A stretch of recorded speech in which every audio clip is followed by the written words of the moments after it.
minus 30 seconds.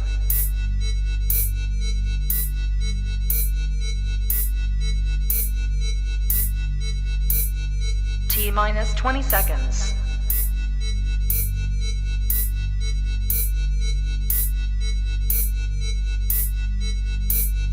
10, 9, 8, 7, 6, 5, 4, 3, 2, 1, 0.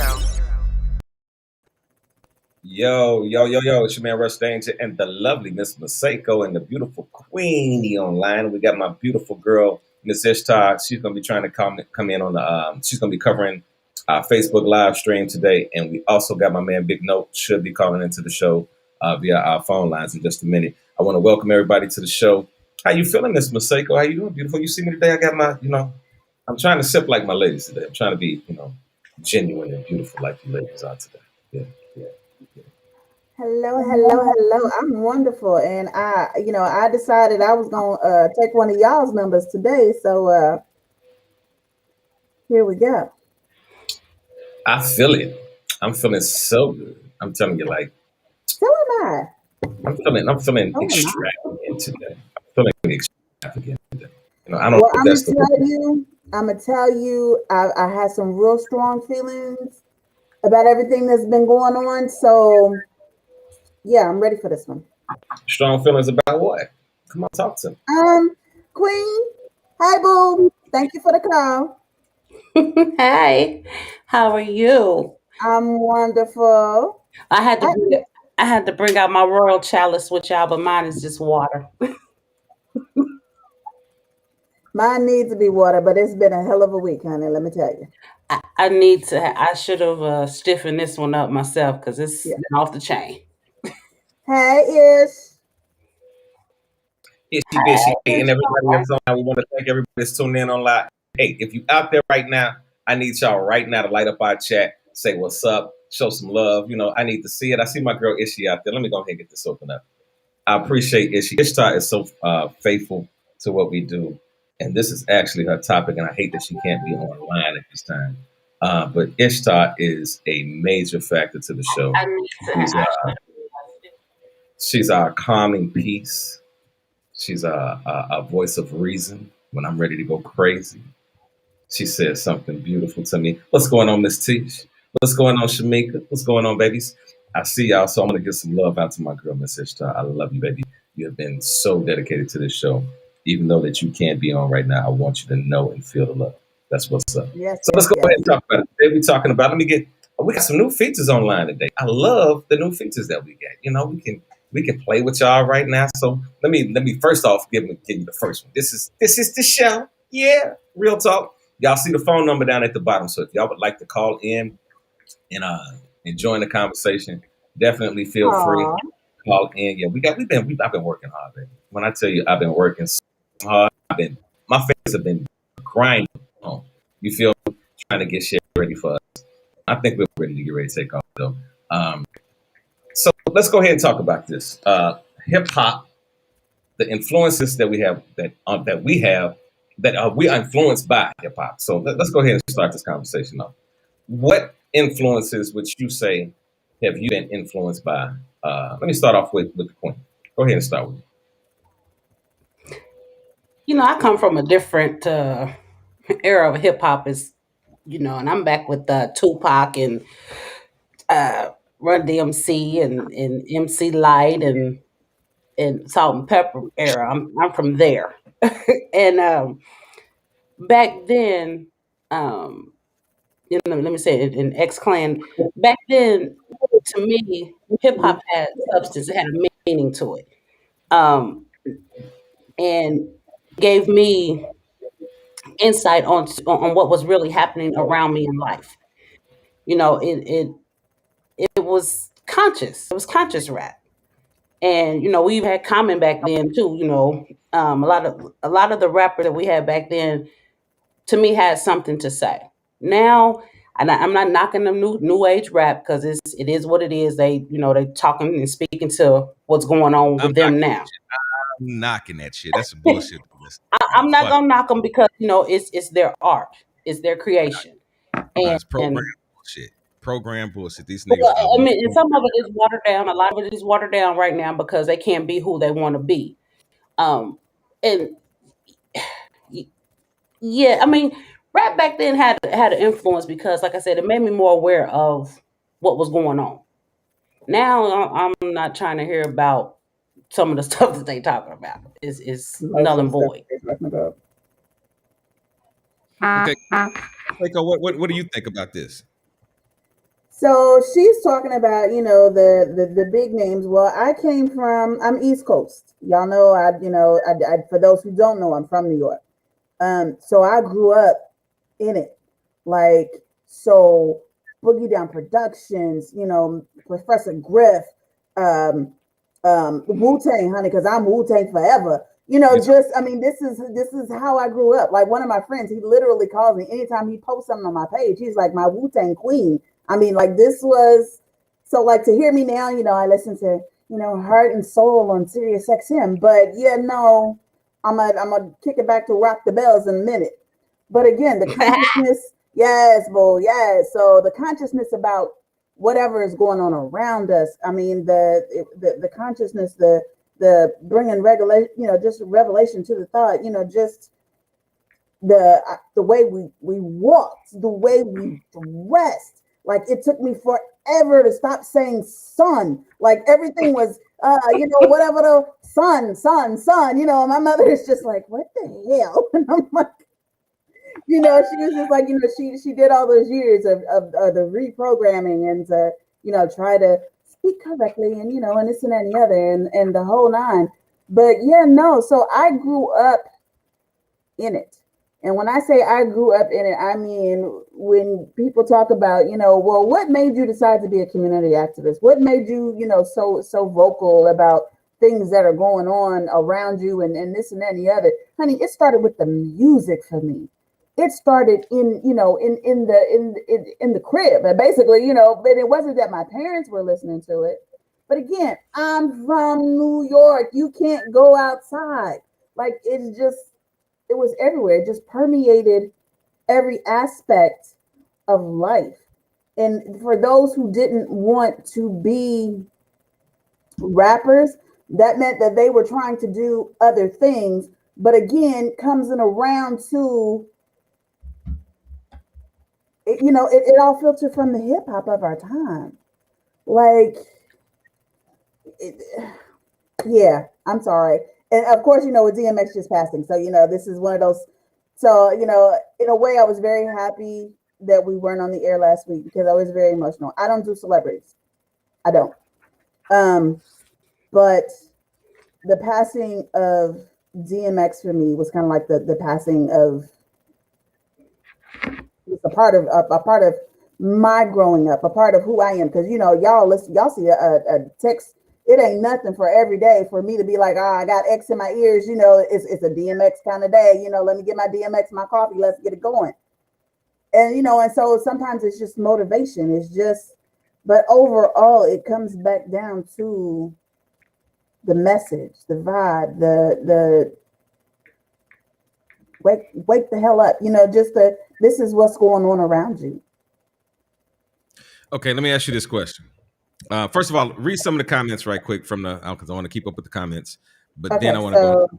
I can't go. Oh, I can't scroll down. Okay, so Ish was like, "I love you too." I think this says Harriet. I can't see the name. Like, I really gotta go get my glasses. Yes. What gave it a stay in power? Chandrell Jake Green. Ishtar was like, I still pull an occasional sun girl. Yeah. Ishtar's like the message. Kathleen was replying to Ishtar. I think it was how it spoke to the youth and provided a vehicle of expression. Ooh, like that. Angela Waits is like, hey. Ishtar was like a voice to the voiceless. Absolutely. Shantae says, I was emotional too. DMX was that deal. So when I tell you DMX is a part of our, I rode with Double R out of North Carolina in the late 90s. Like, so when I say this was real, this was life. So when he passed, like we haven't even done DMX here in the house. Like my daughter knows DMX. My 19-year-old daughter can recite so much DMX stuff, and it's probably not a good thing, but she can recite so much DMX stuff. And I mean, and if you give her the opportunity to just sit there and pick her playlist, yeah, she might put on a little Will Smith, but 90% of that playlist is gonna be DMX. That's just, and she vibes to it. She's just like, yeah, and and like just so much of it. Um, Ishtal's like, he's a legend. He is. Oh my God, he so is. And like I said, for his passing was just, whew, it's a real emotional thing. So I heard DMX music for the first time. Like I personally turned it on for the first time since his passing yesterday. Nah, I've been pumping that nigga so hard since he passed. Like I one day, couldn't. listen, my neighbors is cool and shit. And they be, they be doing their shit. Like I be usually tripping on them because they be upstairs fucking and shit, and I be hearing that shit. So, so she came down here one day like, yo, can you cut down the music? I looked at her, I said, yo, DMX just died. I be hearing you fuck. You lose the fucking conversation tonight. Oh, What else could I say to that? You know what I'm There saying? was nothing else to say. Like if you think about it, I hear you fucking in the wee hours of the morning. Like you be waking up banging. Like power to her though. I ain't mad at her. You get At your shit all. where you get your shit. But yo, I'm trying to tell you. I was talking about the embarrassment on her face. Listen, Because I'd have been really embarrassed. she out here with her mask on. She was like, I got COVID. And I said, yeah, I understand all that shit. But you be fucking like a motherfucker sometimes, and I be hearing all that shit. Like, so you gonna listen to this X today. Yeah, bitch, you gonna get all that. You gonna get all that today. All right, man. This is my question.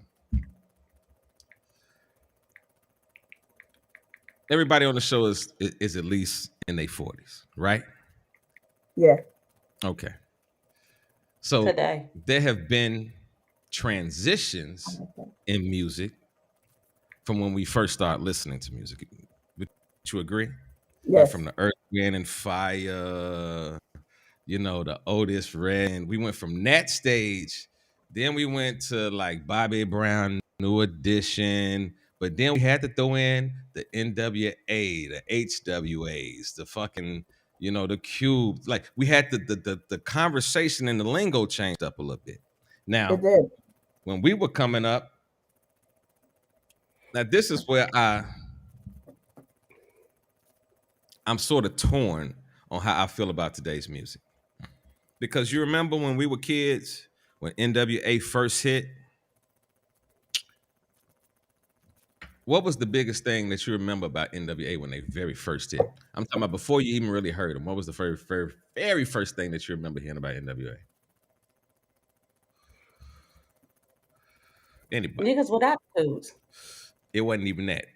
It was the interview. For me, it was the name. For me, it was the interviews with the Pistols and the conversations that they were having, and they were talking about the streets, and it was like at a time when dope had really just hit.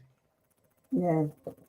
So Gang they were talking about a lot of shit that they were actually doing and seeing because they were in that lifestyle. You know what I mean? Even if you watch the movie NWA, Dre wasn't so much in the lifestyle, but he was in the lifestyle because he was surrounded by people that were in the life. Does that make sense? Mm-hmm. Okay.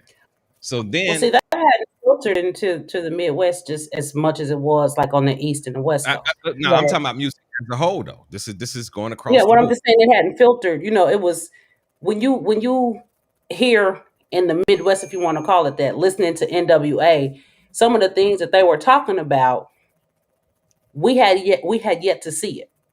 You see what I'm saying? Like when they came out with "Fuck the Police." I'm trying to tell you, I hear you, but that don't make no sense to me. You know why? Because the very first time I heard a rap album, guess what state I was in? I was in Memphis, Tennessee. Guess who the first artist I was? Yeah, wait a minute. Guess who the first artist I was tuned into? Big Daddy Kane. I was from Chicago. I wasn't in. Even though they was playing Big Daddy in Chicago at the time, I wasn't in tune with them until I went down south. So it moves around. Like Music is going to move around, period. I'm talking about the message in the music. I'm not talking about the location of the music. Okay, so Right. I want to keep you there. So Right, but I think when what she, you let know, me go ahead. Go ahead. what she was saying was that here, fuck the police, so they were experiencing things there, which is what she said, that we wasn't experiencing here. That's still not my point. That's what I'm saying. That's not what my point is. My So point that's is when you felt it. okay then, but can I get to what my point is? Because y'all don't even know what the fuck my point is yet. No, But let you me didn't get let to her my express hers either. let me get to my point. I promise you, if you let me get to my point, then it'll make sense. So then we got the age of the 90s. Then we got the late 90s, which sort of switched around to the weed smoking era and the thug shit. You feel what I'm saying? Then now let's move all the way to now. The shit that's on the radio now is all psychedelic music. And when I say psychedelic music, it's Exactly, because Kathleen. it's deep off of the drug conversation. You know what I'm saying? Go ahead. Mhm. Y'all go ahead and run the conversation since you want to talk. Kathleen can talk too. Y'all go ahead. Go ahead. Since I can't get my point out. Go ahead and talk. Go ahead. Go ahead, Miss Maseko. Go ahead. It was like it was Ice Cube for me, and at that time Drake. And then she said how did hip hop change the language and how we communicate with one another. You can eat, and then she's like, yes, Kane. And then Shantae Townsend said, you can even go back to Brenda's Got a Baby and Self Destruction. Always a message of what our people were going through. Kathleen Davis says, but the location was inherent to the message in the music. And Ishtar says, what lessons are learned and who is teaching the lessons?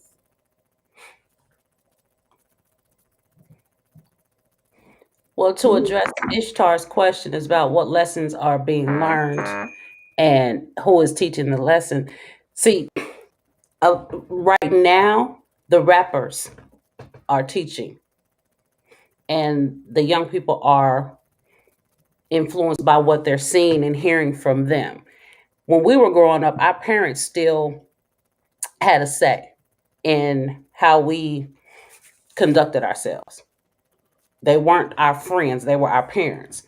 And yeah, they would hear you blasting something in your room and bust in there and tell you to turn it down or pop you upside your head because you playing it in the first place. Now you have parents that strap the kids in the car and turn on whatever it is that they turn on, and the kids know the rap song before they know they ABCs, 1, 2, 3s, telephone number, age, and address. And I actually had to check one of my friends because of that. Her child could rap. I don't remember what song it was, but I mean word for word, verbatim. But when I asked, "What's your birthday?" they didn't know. Wait a minute. Let's redo this. And now our kids are being raised by music and television and what they see. Back then, we had a village, and the village has somewhat deteriorated. And now they're gravitating to love and hip hop on television. The reality of that, and a lot of them, it's not going to be their reality. But now they're trying to make it that, and the streets is just going to claim them like it like has always done to those who fell prey to it. Right. But to me, now the music is teaching them. And I think that we don't have enough. And again, this is just my opinion of what I've heard, because a lot of times it'll come on. I'll be like, I don't even know this. I can't listen. I just can't. But I think a lot of times, it's we are there. We are allowing, well, we aren't allowing because mine's grown. But those that are coming up under us, they're listening to all of this, and so rather than getting the messages that we got of consciousness, of pay attention to what's going on, of stand up for your rights, of this is how this is supposed to go and this is what we're supposed to do. Now we've got these, you know it's cool to run around here with a semi-automatic, or the drug culture. Let's not even so much as running drugs so much as doing them. Like, I'm sitting over here, you got a whole song talking about you doing drugs, and that's what they hear. Well, and you have to look at it this way too. A lot of that stuff is now being glorified. And when we were coming up, when I was in high school, if a person smoked weed, we talked about that individual. If that person was drinking, we talked about that individual. So we did a lot of things with a clearer head than a lot of our youth do today.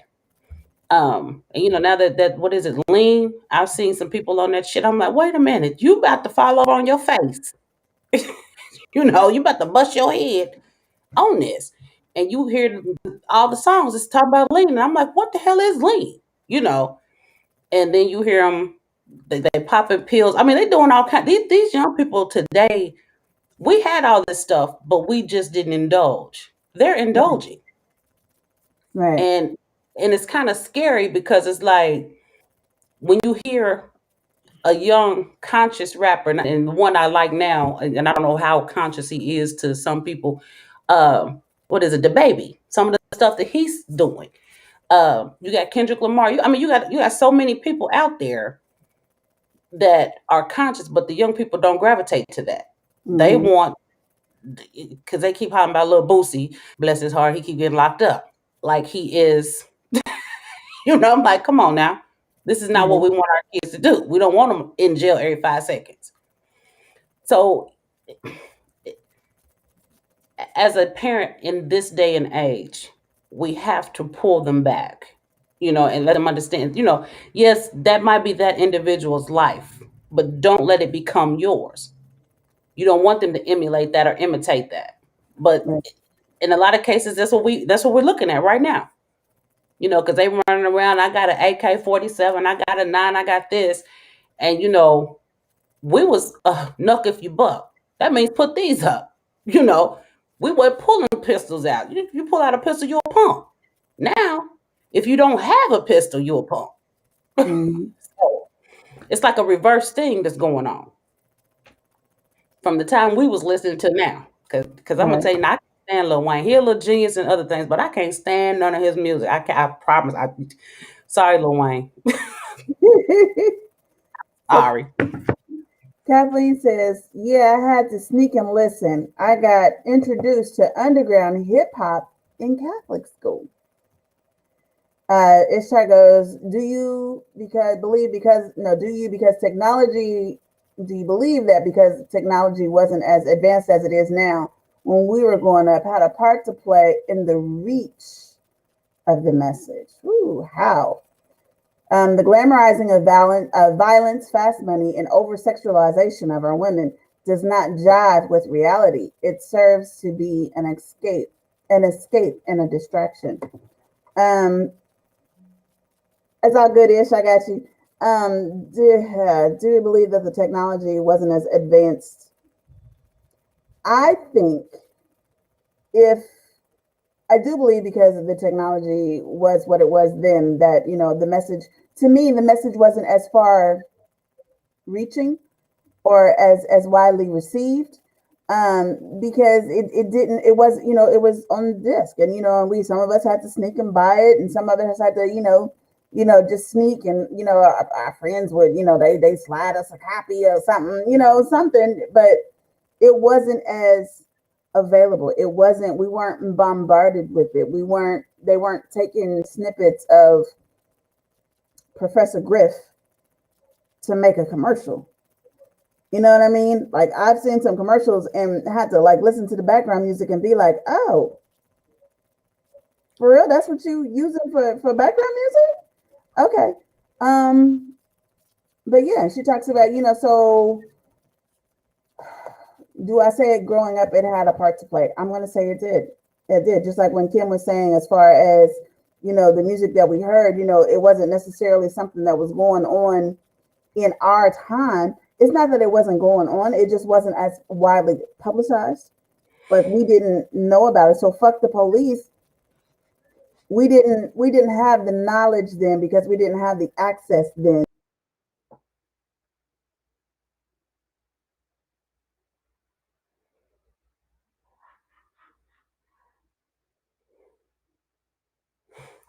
Oh, did we lose it?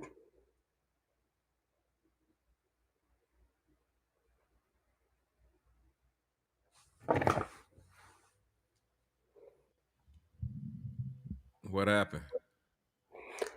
Not sure. I think she may have froze on us. Go ahead, continue the conversation. Well, she was saying that it didn't play a role for us because we didn't have the access as the children do today.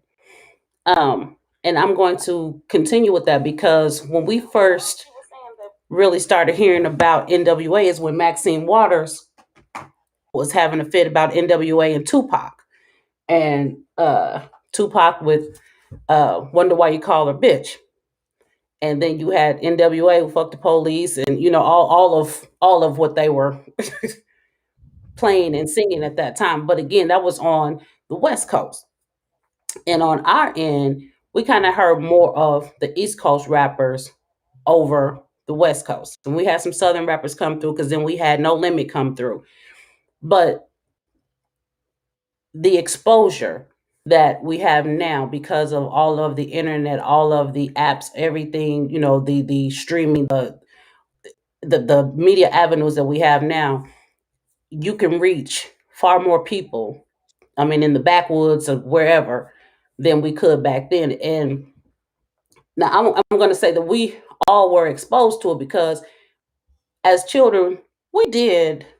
If Mama said don't listen to this, that was the first thing we was gonna gravitate to because we want to hear why we can't hear this. And so we was sneaking and we had that one friend. You can go over their house and their mama let them do whatever. So you heard whatever, you saw whatever. But because we had a fear of our parents, we wasn't going to indulge in that. Now, a lot of these, like I said, young people don't have fear of nothing. They don't have a fear of anything. And it plays a role. And the music, it's like behind the music.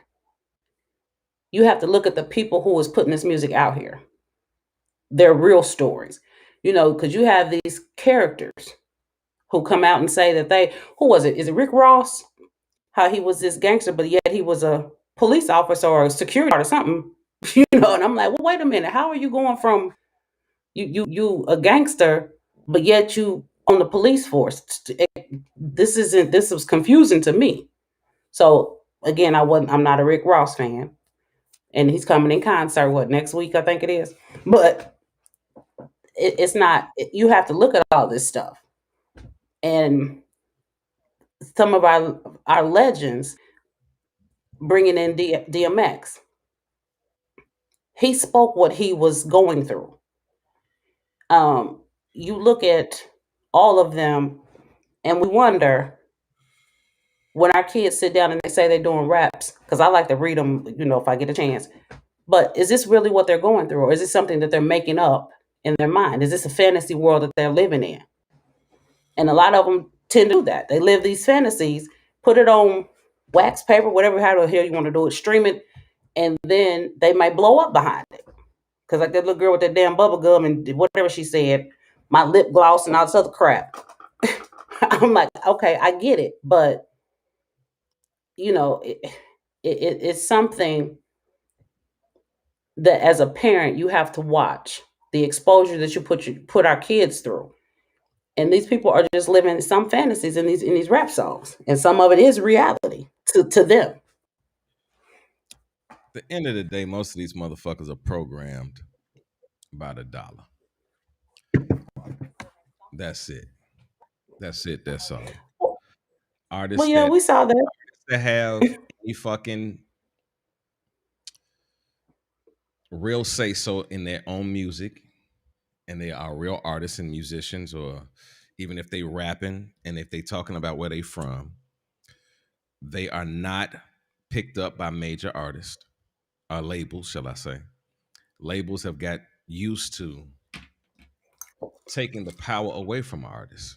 That's why we don't. That's why That's why we have so many one-hit wonders. You hear a motherfucker for a week or two, a month or two. They be popping for a year. Shit, because they didn't move. Well, I mean, They didn't moved on to the next one. you can look at that even with what happened with Lauren. because she wanted to be who she was. And the record label was like, no, we want you to go this route. And she was not going to alter who she was. She wanted to stay true to herself, true to her fans, true to what got her there. Now, when you start rolling that money in on them artists and they looking at, you handing them $50,000, $60,000 necklaces, they like, ooh, you know, I got something I never had. So they will, well, they'll break and become whatever that record label want them to be. And you notice that a lot of artists who want to control their masters don't go far. Well, that's what I'm saying. Yeah, The ga- they don't go far. the game the game is completely changed to be an artist. And you know I'm an artist. You know I do music. You know I do all that shit. When I recognized what the game was, I didn't lose my love for music, but I lost my love for wanting to be in the game. You feel what I'm saying? To be It's a ruthless game, baby. the It's a ruthless game. the game itself has always been pimps, prostitutes, hustlers, and all that shit. But the pimping has gotten so strong that they control everything that we hear. That's why, I love stations like Sirius XM. I love shit like that because it allows me at least to listen to what I want to listen to as opposed to what in my city they're gonna push through me. Because in your city, you only get, especially black cities, we only get two stations, really. Jazz, the jazz station has a mixture of everybody. The old school station, and we get the hip hop stations. Because I was listening to the radio the other day, and I was like, damn, they ain't played one fucking R&B song. They ain't played nothing of any worth, but they are continuously playing garbage. And I was like, it made me think of, man, when I would hear garbage, I first initially be like, that's some bullshit. But due to listen to this word, due to the programming, the station programming, and the programming that happens with the people. Because if you listen to something so much, that becomes part of what the fuck that becomes part of what you accept, acknowledge, and every fucking thing. Because when I was growing up, women had a problem with being called a hoe. And a bitch. Let a song come on right now. I'm a stank ass bitch with a fucking and they be rapping that shit. They be rapping that shit. They be going hard. That becomes part of them. Well, you know the song that I couldn't really understand, and we would be in the club and it'll come on and people would just knock each other down and get to the dance floor. When it had the song and Cardi B them just did it, remixed it. There's some hoes in this house. Mm-hmm. And you would see females just, I'm like, what the hell? I'm like, are you really gonna call yourself a hoe? And I'm like, wow. I said, okay. There's some And hoes. then eventually we accepted the word bitch. Oh, that's my bitch. Okay. Or, bitch, please. We accepted that one. But guess what? Through the music, we literally got some hoes in this house now. You feel I me? mean, you look at you can see. I would tell you now, go to a concert. Just go to any random concert you want to go to. Don't make a difference. You're gonna see some And ass, some titties. You're gonna see it. you just gonna see people who, I'm gonna say the level of respect, self-respect, it kind of plummeted when it came to the music because people were too accepting of things. And then you look at it like, okay, it's the art. Yeah, it is the art, but when you start seeing people emulating that art in everyday life and they're not the artist, that's an influence that you want to get a hold of. Especially when you have young girls, I like Cardi B. I like what's a girl named Megan Thee Stallion, a few other ones. I like some of the stuff they say, but to me, that's more of an adult thing. It's not for. I wouldn't say from. I wouldn't really want the teenagers listening to that, All right, let but me they ask do. this a question. if it let's take Megan Thee Stallion, right? Hmm. Let's take Nicki Minaj. Let's round them all up. Let's round She them a all up. horrible rapper, But baby. no. That's what I'm about to say. Let's round them all up.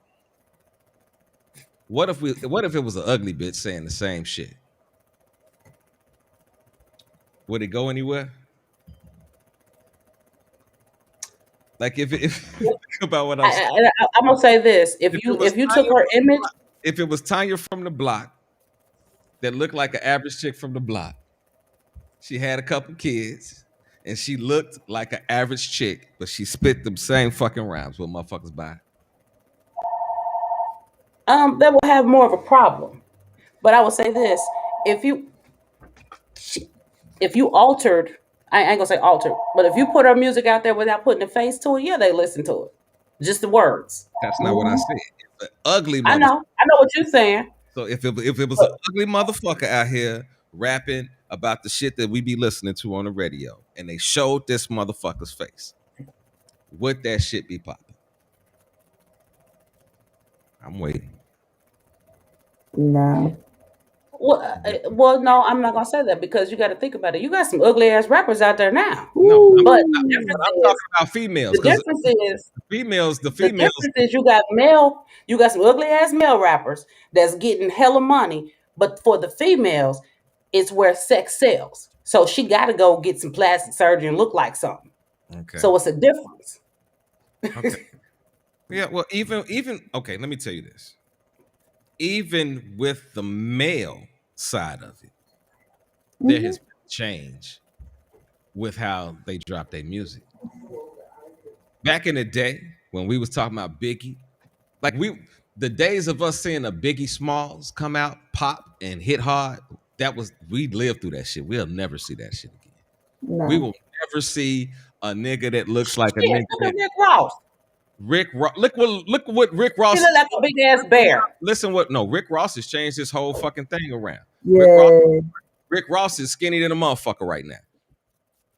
Rick Ross is running around here trying to, I don't know if he's trying to look good or he's trying to be a sex symbol, but Rick Ross, if you took a picture of Rick Ross when he first came out and what's going on right now, because Rick Ross has been out for about 10 years at least. Yeah. The game has changed. In 10 years, we was still listening to the very last of Jay-Z. Nah, shit was still coming out. They was still little smidgens of shit coming out. Now, shit, Redman, like we just got through watching the Redman Memphis shit. They still dropping motherfucking music. And it's still hot as fuck. But it ain't hitting the radio. It ain't hitting the radio. Niggas that rap like them, it's not hitting the radio. If they do get a following, it's because they have a following of the people that love that shit. That's what it Well, is. see, they also branched out. They didn't stay solely in the rap game. So they have a different aura about them now. Method Man just really became a good actor when the fucking season of Power came out. Like Method Man before that was like, if you think about it, he did the shit How High with Redman. That shit was a good, funny black movie, but it was no acting shit. You feel what I'm saying? He was not an actor. And guess what? His music, the music that he did, the nigga could still fucking go around the country and the world and still motherfucking make money because he had a core element of motherfuckers that are in tune with that shit. Right now, they will not. Well, like I said, Can I finish on comment?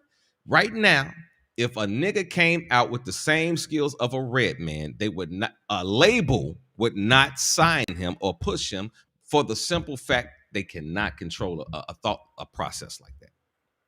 They can control. Because they're more of a conscious. They can control. They're more of a conscious type rapper. That's not what the industry wants right now. No, that's why I'm surprised with like Kendrick Lamar, baby, people like that. I'm surprised with where they are. They should be bigger than what they are, but because the industry wants those. What's the other young? What's the little dude named Young somebody? Them. It's a bunch of youngs. It's young Dolphs. It's like they. Yeah, That's I know him. That's yeah. That's But another what I'm thing. That saying, the originality of who you are has just went out the door. It is so many carbon copies, like of everything. Every fucking song sounds the fucking same. Every fucking song sounds the same. What are some of the comments that we got coming in?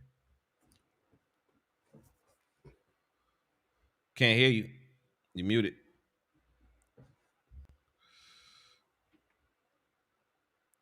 Sorry. Kathleen was saying, well, there was Dolomite and Hurricane. Shantae Townsend said, nope, it would not. And I think that's when we start talking about, as far as if it would be accepted the same. Ishtar says, males are treated differently in the patriarch. If that individual was not what they call beauty by today's society, then yeah, no, they wouldn't get to play. Queen Latifah, NC Light, Moni Love, they didn't wear a lot of makeup, didn't dress provocative because their actual skills spoke for them.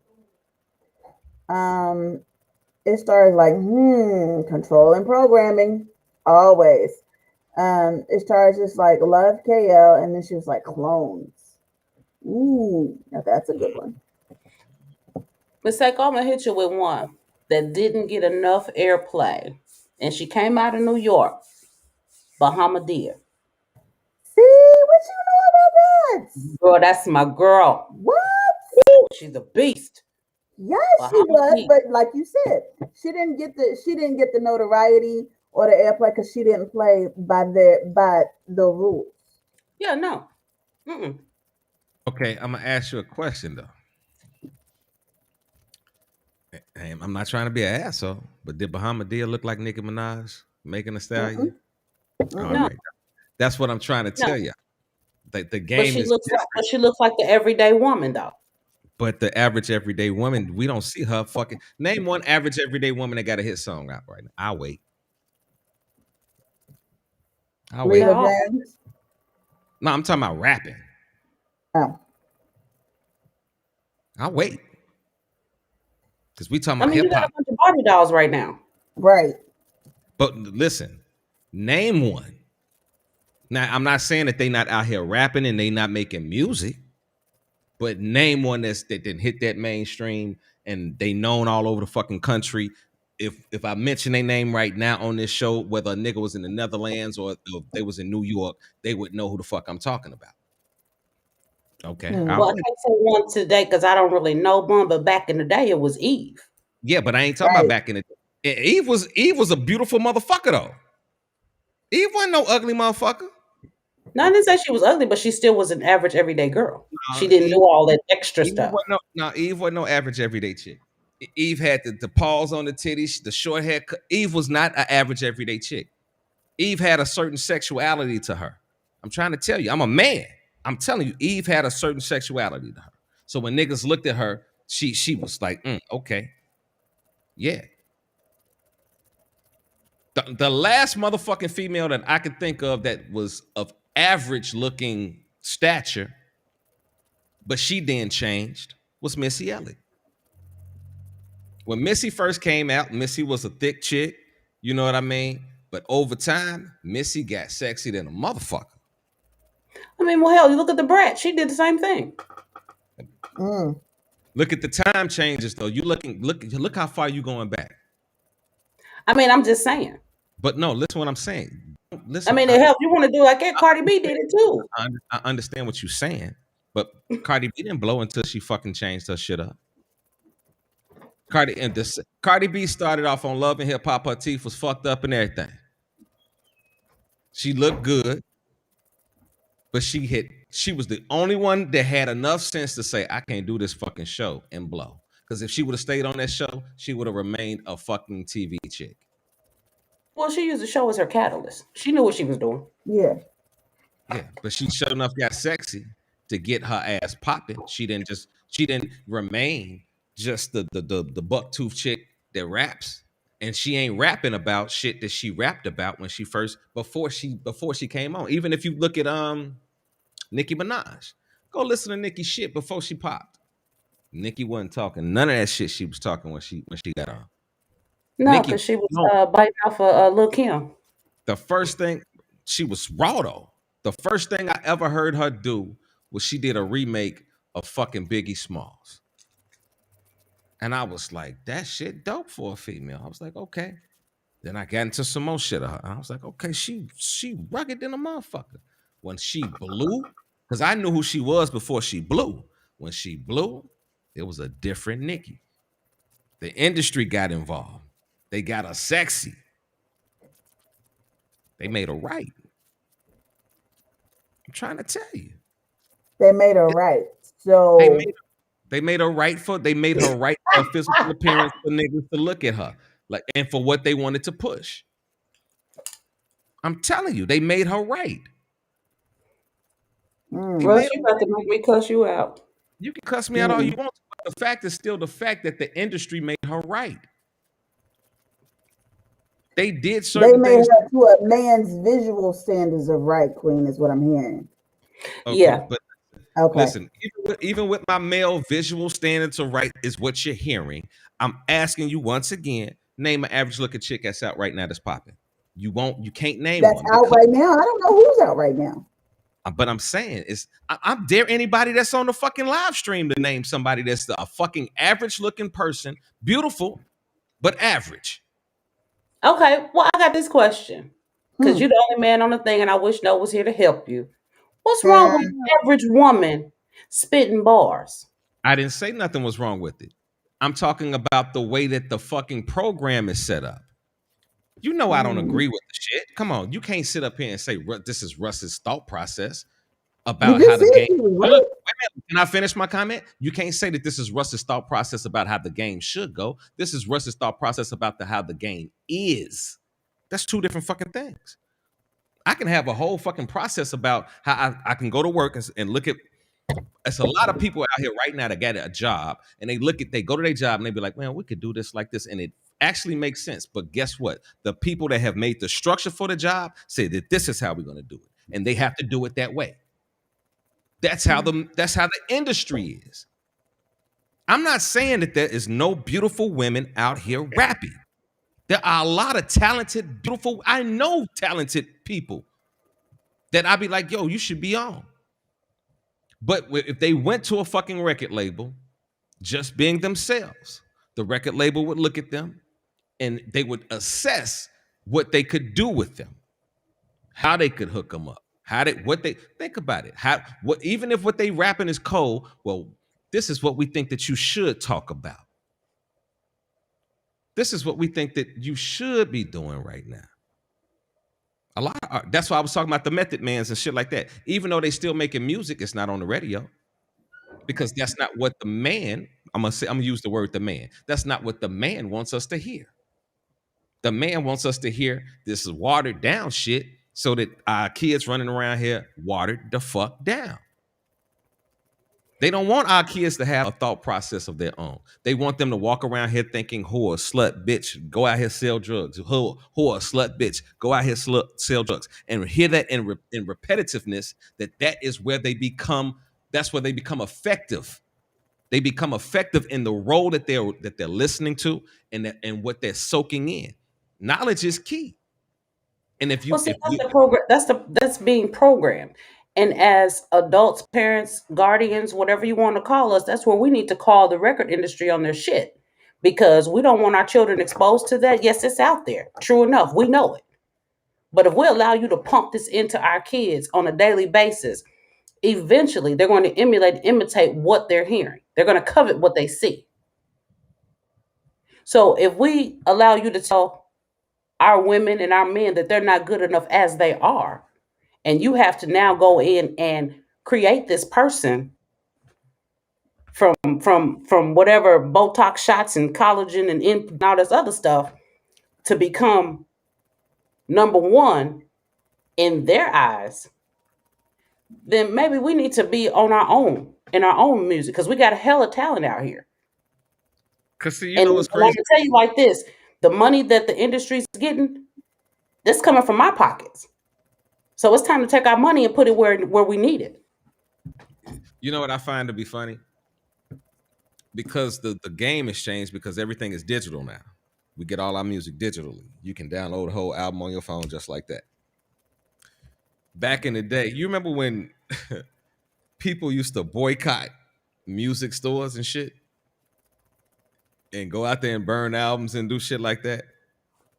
What would this generation have to do to boycott the bullshit that we're being forced to be programmed to listen to? I'm gonna start with Seiko.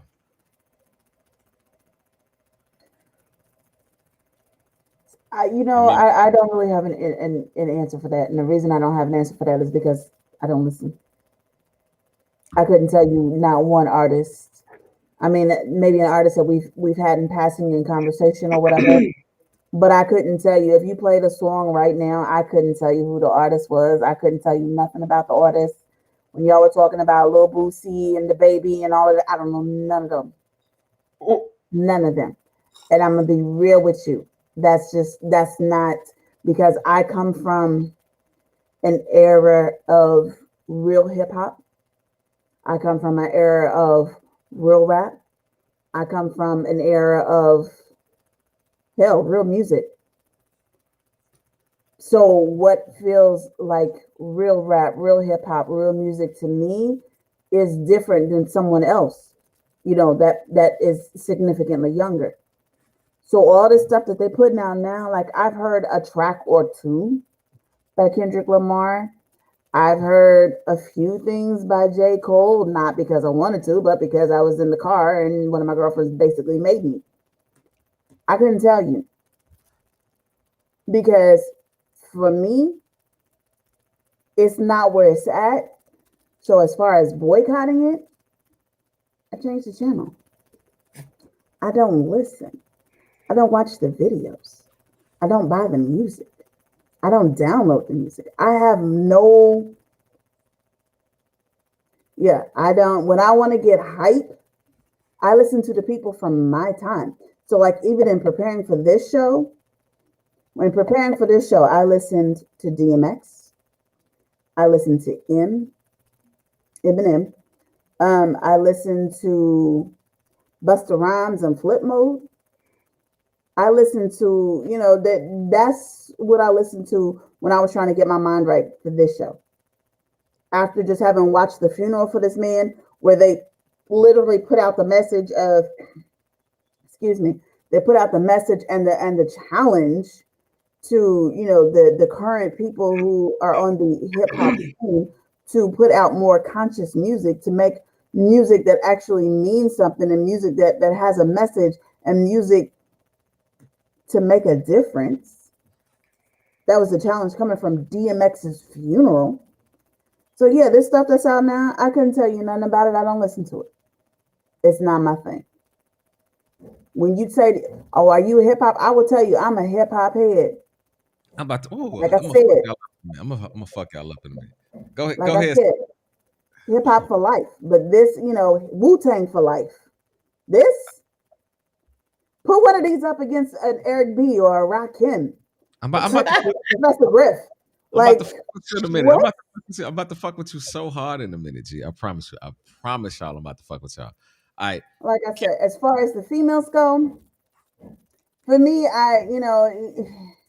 Lil Kim now looks like a damn clown. Like at once upon a time, she was the shit. Now it's just like, again, goes back to the visualization of sex sales. So, but now she looks, I don't even recognize her. But yeah. one who stayed true to who she was. And then when she couldn't be true to who she was, the way she looked, she switched up and expanded upon what she did. All hail to the queen, baby, because there'll never be another one like her. Queenie, Yes, sir. same question. The way to boycott what's going on right now, because everything is streamlined or was streamed, what you saying, don't count our young people out. And what I mean by that is they can create their own. They can create their own. And now the way to push it, market it, all of that, they can do it. Hell, they do it all the time through Instagram. Throw something on TikTok. Yeah, you can use those platforms to promote your music. But the initiative, the push, and the drive and the support has to be out there. The young people will do it. They've been doing it. They're doing it now. However, we have a tendency not to support them the way we should. I'm about to fuck y'all up. Check this out. I'm about to say some stuff. I'm just gonna go through a couple lyrics from back in the day. I'm gonna pick random artists and I'm gonna see who the first motherfucker that can tell me what I'm doing. When I'm alone in my room, sometimes I stare at the Oh, wall. go on. I Oh, need love. Conscious LL. telling me I need a girl that's as sweet as a dove. For the first time in my life, I see I need love. There I was, wow. giggling about the games that I had played with many hearts, but I ain't saying no names. Then a thought occurred, tears drops made my eyes burn as I said to myself, "Look what you've done to her." Like that's them lyrics. I Like sat if in you front of listen, a radio with a cassette player and wrote down every goddamn word.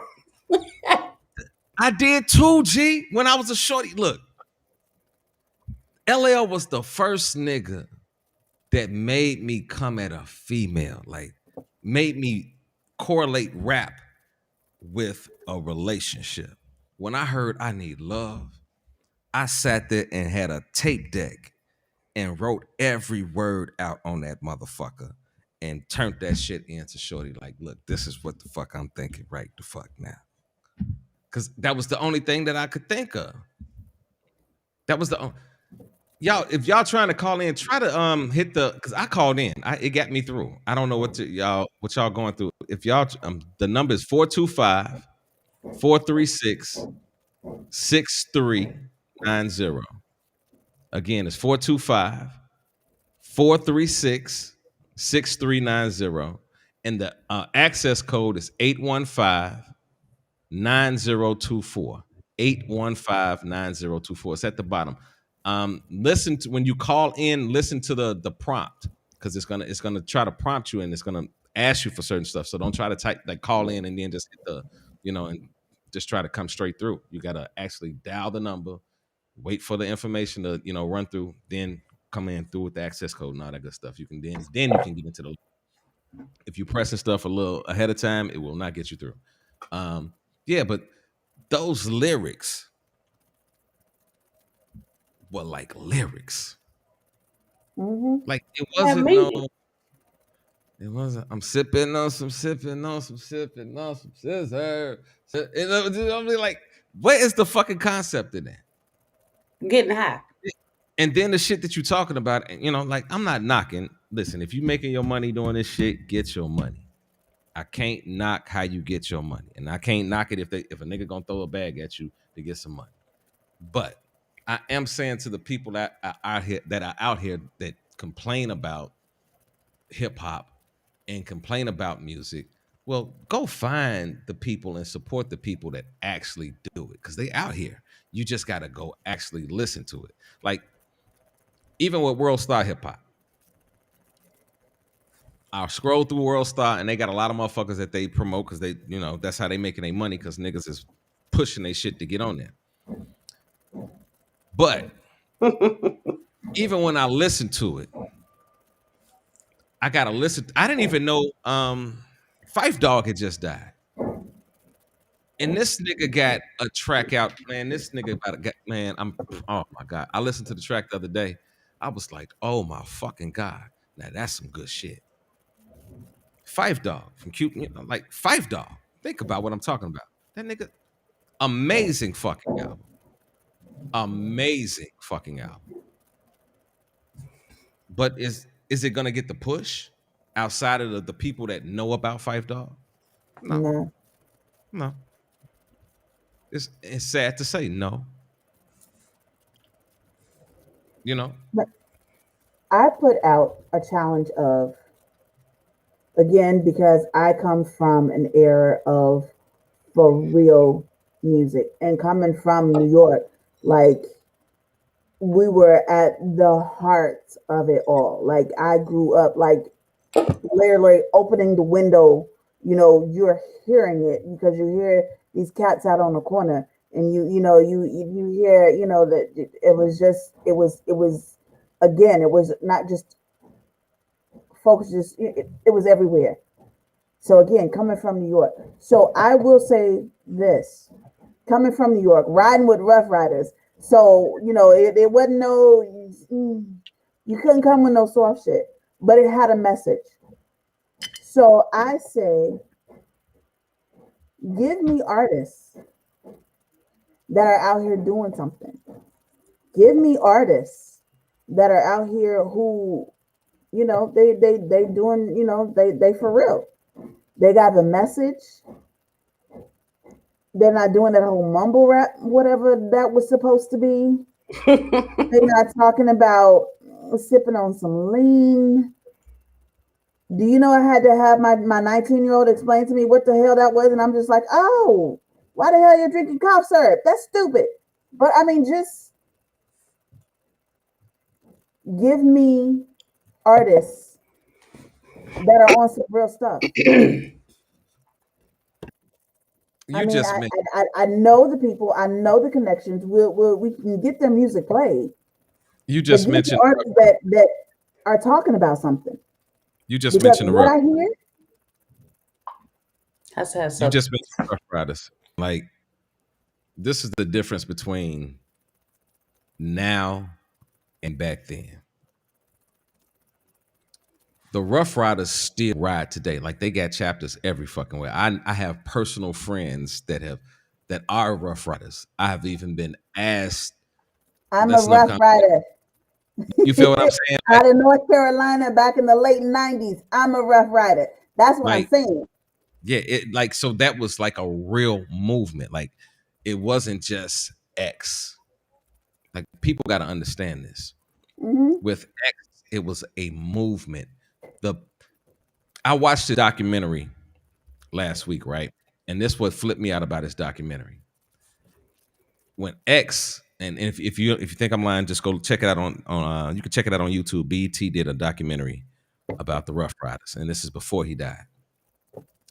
And they talked about when they first fucked with X, because X's life was so intricate. That's the word I'll use right now. His life was so different that a lot of people, Puffy didn't want to fuck with him. He didn't want to sign. A lot of people didn't want to fuck with X, period. But X, the reason X got put on and really got on was because the Rough Riders supported the fuck out of X.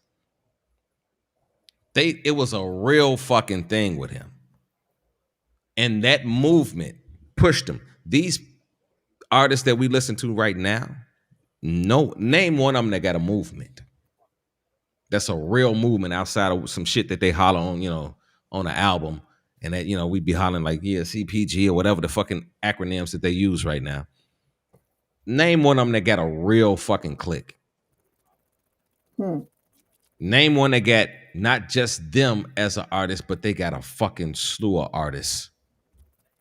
Because guess what? It wasn't just DMX. It was DMX, Eve. It was a whole fucking. The Rough Riders was thick. Yes. The Rough Riders ran shit for a while. Yes. Every time you heard that, whether it was a prayer, like, listen to this. As wild as X was, right? I'm gonna ask you to name one other artist that came on a track and prayed and didn't have no music behind it or nothing, and niggas know what the fuck, like, know every word of it.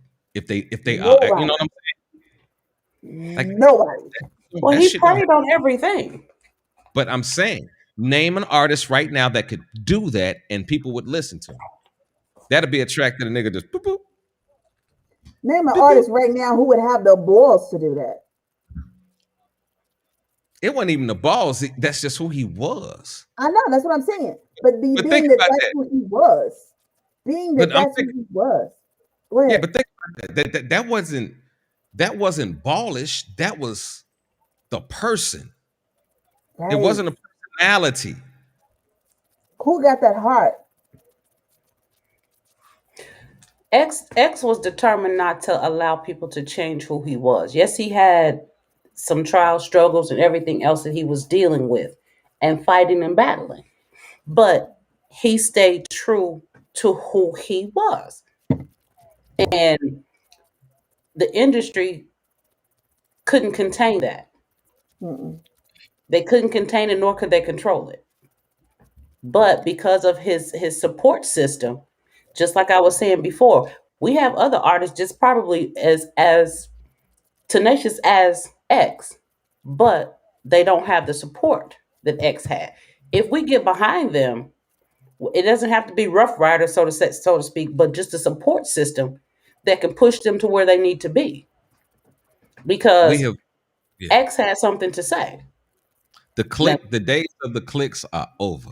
The days of the Death Rows, the Yeah. NWA, like the way we started this conversation off, NWAs, the fucking, like, think about it. Even if, and I know we're not talking about R&B or nothing like that, but even if you think about it right now, name one fucking popping male or female group, not an artist, but a group. Name a today's new edition. they don't have any. Today's No. SWV. Beyonce and Destiny's Child was really the last Yep, that we last saw. dying breed. After they did that little test, because they always knew that they wanted to push Beyonce. That was always the thing. The dad wanted to push Beyonce. All that shit. But the era of cutting on the radio and hearing a Wu-Tang Clan. Think about it. When Wu-Tang first popped out, I was like, who are these niggas? Like, what the fuck? When I Yes. first saw the video for Wu-Tang Clan Ain't Nothing to Fuck With, I was like, what in the fuck is this? And I was deep into hip Yes. hop. I'm talking about I was Well, deep into hip hop. I well, you followed look at how everybody. we had them on the north, we had them on the west, the east, and the south. Because remember, the No Limit Soldiers came through. You had No the Wu Limit. Tang, you had No Limit, and then you had Cold. No Limit was cold, and I give props to No Limit for what they did for the South. But No Limit, musically, talent wise, all that shit had no effect on me personally the way that a Wu Tang did. When I Yes. like the listen I to the loved them difference, all. They all had a different vibe. but listen to this. This is what I'm about to say to this. When listening to a No Limit before the Snoop shit, because even when think about it, when Snoop went out there, everybody said, "What the fuck? Like this ain't Snoop." He sounds, because they tried to transfer his sound to like a southern thing where motherfuckers from down south would fuck with him. They had a couple tracks that had that little West Coast feel, but the whole album was a little bit southernish. Everybody on No Limit before that sounded like a nigga from No Limit. Rapped the Right. same. You feel what I'm saying? They all had that same feel. The difference with like a No Limit and a Cash Money was you had Cash Money had different sounds, even though they had a certain feel in the music. The music sounded the same, but the artist sounded different. With niggas like who we talking about, Wu-Tang, Old Dirty Bastard did not sound like Raekwon. At Raekwon didn't all. sound like Method Man. Method Man didn't sound like Ghostface Killer. They all sounded different. So when I heard them as a unit, I was like, whoa. When I first heard Old Dirty Bastard, I was like, what in the fuck? I was like, what the fuck is dude? Oh. And then I started Yeah. listening to that nigga, like, dude is sort of snapping. Had no fucking idea that he was getting fucked up the way he was getting fucked up. But That part. music, the shit that RZA and because guess what? I wasn't really a big fan of the RZA back then because of his lisp. It took me a long time to get used to him because he had that, he had a particular way he talked. You know what I'm saying? But everybody else in the Wu-Tang, I was dead on their ass. He I wasn't was a fan. it took no, I'm not listen what I'm saying. It took like out of the Wu-Tang clan, he would have probably been when I first started listening to him. RZA wouldn't have been, he would have been the person that I would have listened to the least. I Okay. listened to Meth. Like I said, Raekwon. Like them niggas, they had a particular sound to them. You know what I mean? Like they just the way that they approached the track was just so authentic to me. When today we ain't got none of that shit. No. Even when you hear compilations of motherfuckers that get together and they send a track off to a motherfucker that you be like, what the fuck? Like every once in a while you hear something that you be like, all right, that's decent. But 9 times out of 10, it's the track that pulls you in. Not what the fuck they actually saying. I had this conversation with somebody yesterday. I was like, yo, they was like, yo, you be knowing music. I said, no, I be knowing the rhythmic patterns. But what they saying, I ain't tuned into that shit. It was some rap shit on, and it was, and I knew I knew the rhythmic pattern because the rhythmic pattern was a decent rhythm. But the words that he was saying, I couldn't tell you 3 fucking words that motherfucker said through the whole goddamn song. That's the difference between today's music. Think about it. They came out with mumble rap. What the fuck is mumble rap? How do you listen to something and you gotta listen to it like to really listen to it? I'm just getting I'm doing talking. What? Stop that. Oh, you make my head hurt. Stop that. And come Right. You'll be turned off. Mm-mm. What the fuck are you talking about, bro? If I can't understand what's being said, I'm already going to turn it off. Yeah, turn it off. Switch. You know what it made me feel like? When I went to a club and I was listening to the music, but it wasn't the music per se. It was the reaction to the people to the music. I'm like, y'all listening to shit and y'all turned up on this shit. Right. I'm like, no, the club is dead for me. Give me a nice lounge with a great bartender and some good fucking music. Give me a place where I can go to the fucking. Remember the back in the day we had the jukebox. Yeah. Let me play what I want to hear in this bitch. Exactly. You know what I mean? I'm paying for it. That's what music was back in the day. Think about it. Music was to the point where, nigga, if you wanted to hear some shit, nigga, you go to that motherfucker and say, boom, play that. And the whole fucking place got to listen to that shit. Yep. So Ish is asking us, so there's some comments, and Shantae Townsend was talking about Around the Way Girl. That's when you was talking about LL. It says, what made you fall in love with hip hop? Then when we were talking more, she was like independent artist, 5-footer, and she was like, we have to do it. The same in Philly. Shantae Townsend said, Common, The Roots, Tribe Called Quest. She was like, these are my people. Kiana Flowers is like the Fuji, Redman, Method Man, Mystical, some of my favorite sounds. Like, Mystical would get me hype all the damn time. Like, it was just. He coming in concert. Yes. But, I want to go back to what Ish says. What made you. So we're going to go with Rush with this one just because I know that Rush, from battle rap to the whole 9, so I know that this is his theme. So I'm gonna say, I want to default to you on this one. What made you fall in love with hip hop? With hip hop, I could tell you right this. I'm the B.I.G. DADDYKENE, the good and plenty. When I heard that shit, listen, I ain't never been a thief, but I stole my cousin's big ass.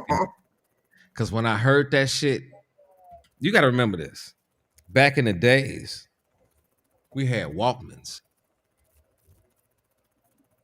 So in order for me to listen to a Big Daddy Kane shit, I had to listen to that shit with the headphones on. And when I heard that shit, the shit was so mesmerizing. And then like Big Daddy Kane put me on the Biz Marquee. And then from Biz Marquee, I started fucking with KRS-One. Like I'm telling you, I'm a hip hop nigga. Then from KRS-One, I moved on to fucking Tribe Called Quest, and then I start fucking with, like, you know, before the NWA. Like, I listened to all of that shit. The coldest verse that Flavor Flav ever did was on Ice Cube's track.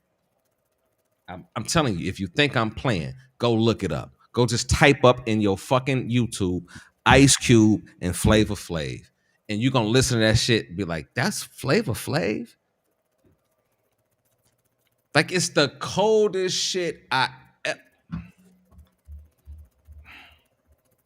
so it was certain things about hip hop that when I heard it, because this is the difference for me with hip hop today and yesterday. I understand. Let me say this. I understand that to these kids, this is their reality. My reality was different.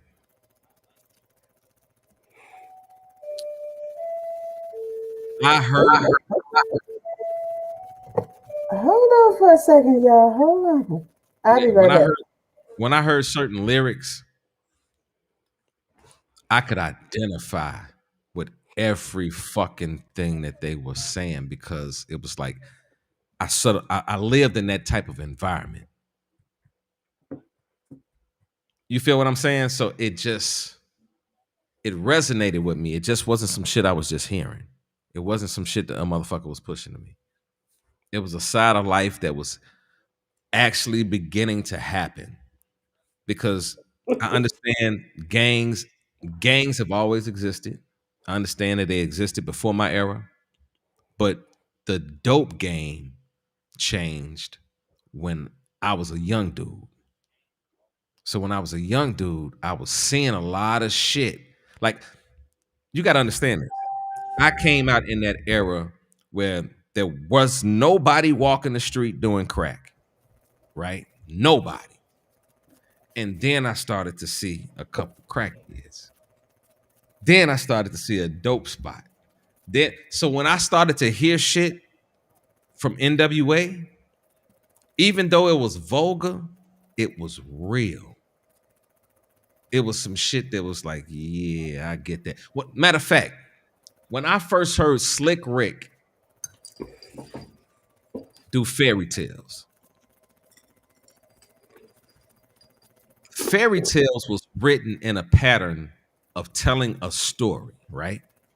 But if you listen to the story, that's a real life situation. He wasn't feeding us just some shit out of his imagination. He was telling us some real shit. I've studied Rick Slick. I've heard him tell the story before. That was a real life story where he twisted it a little bit, but the story of Fairy Tale is a real life story. When he's talking about a nigga running and doing shit on the block and he shot at a motherfucking cop, all that shit was real. So when I closed my eyes, I could see that story, because guess what? I done seen something similar that on my block. Well, I done heard my mama talk to me a certain way and tell me not to fuck with certain niggas, or not fuck with this area, because it'll bring me a certain type of atmosphere. This gonna happen to you if you go over here. So guess what? Even though I did not see everything that I heard, I was able to relate to it because it was real life shit. My mama was telling me not to go fuck with these niggas. Right. You feel what I'm saying? It wasn't like some shit where niggas is just getting high and they just writing some shit, and the shit that they write, they say, that's it. All right, well, we're going to push that, and we're going to make that the norm. We're going to make that the norm. Like I said earlier, if you listen to, and I dare anybody tomorrow, cut on any radio station across the country that's a hip hop radio station that's supposed to have R&B on that, and listen to how much R&B you actually hear, but listen to how much shit that you listen to that sounds exactly like the last shit that you listen to. So are they programmed to listen to a certain type of sound? Are they telling you to listen to a certain type of message? Because if it was, we would still be hearing niggas like Method Man that are still recording today, that have good albums. To have shit that niggas like us to sit up here right now talking about that was the nigga that I fuck with him. They still recording. They still doing shit. Yeah. But we don't hear about it. It's not pushed. It's not talked about. We don't see it on VH1. We don't see it on MTV. We don't hear it talked about on the radio. So the only way that we do see it now is what? If we follow them through social media, if we are a true fan of what they do. Yeah. Or we see it as an app comes across talking about this what dropped on your Apple today. Apple Music today. Okay, so you fine, sis. Where we at with the comments? So, so it was like independent artists. We read that. Okay, so Shantae Townsend was like Common Roots, Tribe Called Quest. These are my people. Kiana was like the Fugees, Redman, Method Man, Mystical, some of my favorites. And Jermel Matthews gave a thumbs up, and he gave that strong symbol. For me, one of the things that really just caught me with hip hop. Now I was loving it, loving the lifestyle, loving being all in it. But I think, again, I'm East Coast, Boogie Down Productions. One of the things that really, well, I think one of the very first songs that really, really, really made me just be like, oh, wait a minute, hold on. In Biggie Down Production, there's a lyric, and it says, "You're a king, I'm a teacher. You're a b-boy, I'm a scholar. If this was class, well, it would go under drama. See, kings lose crowns, but teachers stay intelligent. Talking big words on the mic, but still irrelevant, especially when you're not college material. Waking up every morning to your Lucky Charms cereal." I was like, wait a minute, what they talking about? And it says, DJ Scott LaRock has a college degree, and Blastmaster KRS writes poetry. I was like, that's a lie, that's a lie, that's a lie. I'll go and look that stuff up, and it's true. My Philosophy, you remember that? Yes.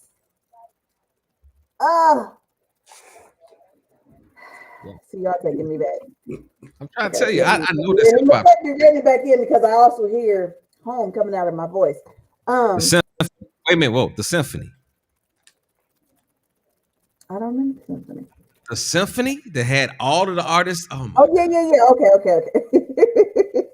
And I'm about to say you an East Coast girl. I'm like, this had all. I don't remember no symphony. Yeah, I did. It's not. Y'all in, and then the West Coast came back, about to come back. We all in the same game. I know what the fuck we do. I know this shit.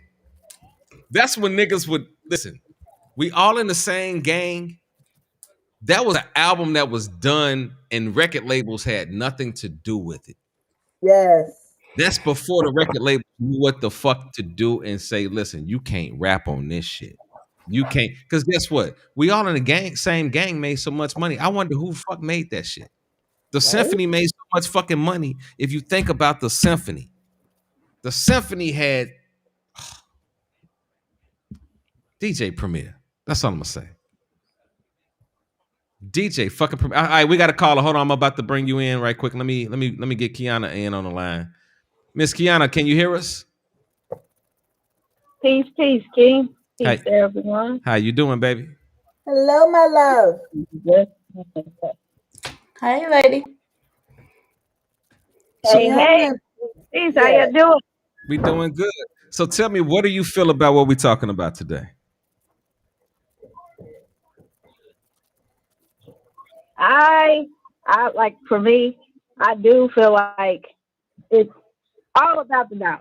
It's always gonna be about what is pushing right now, and like I feel like the industry is after longevity when it comes to finances, and longevity is in the youth.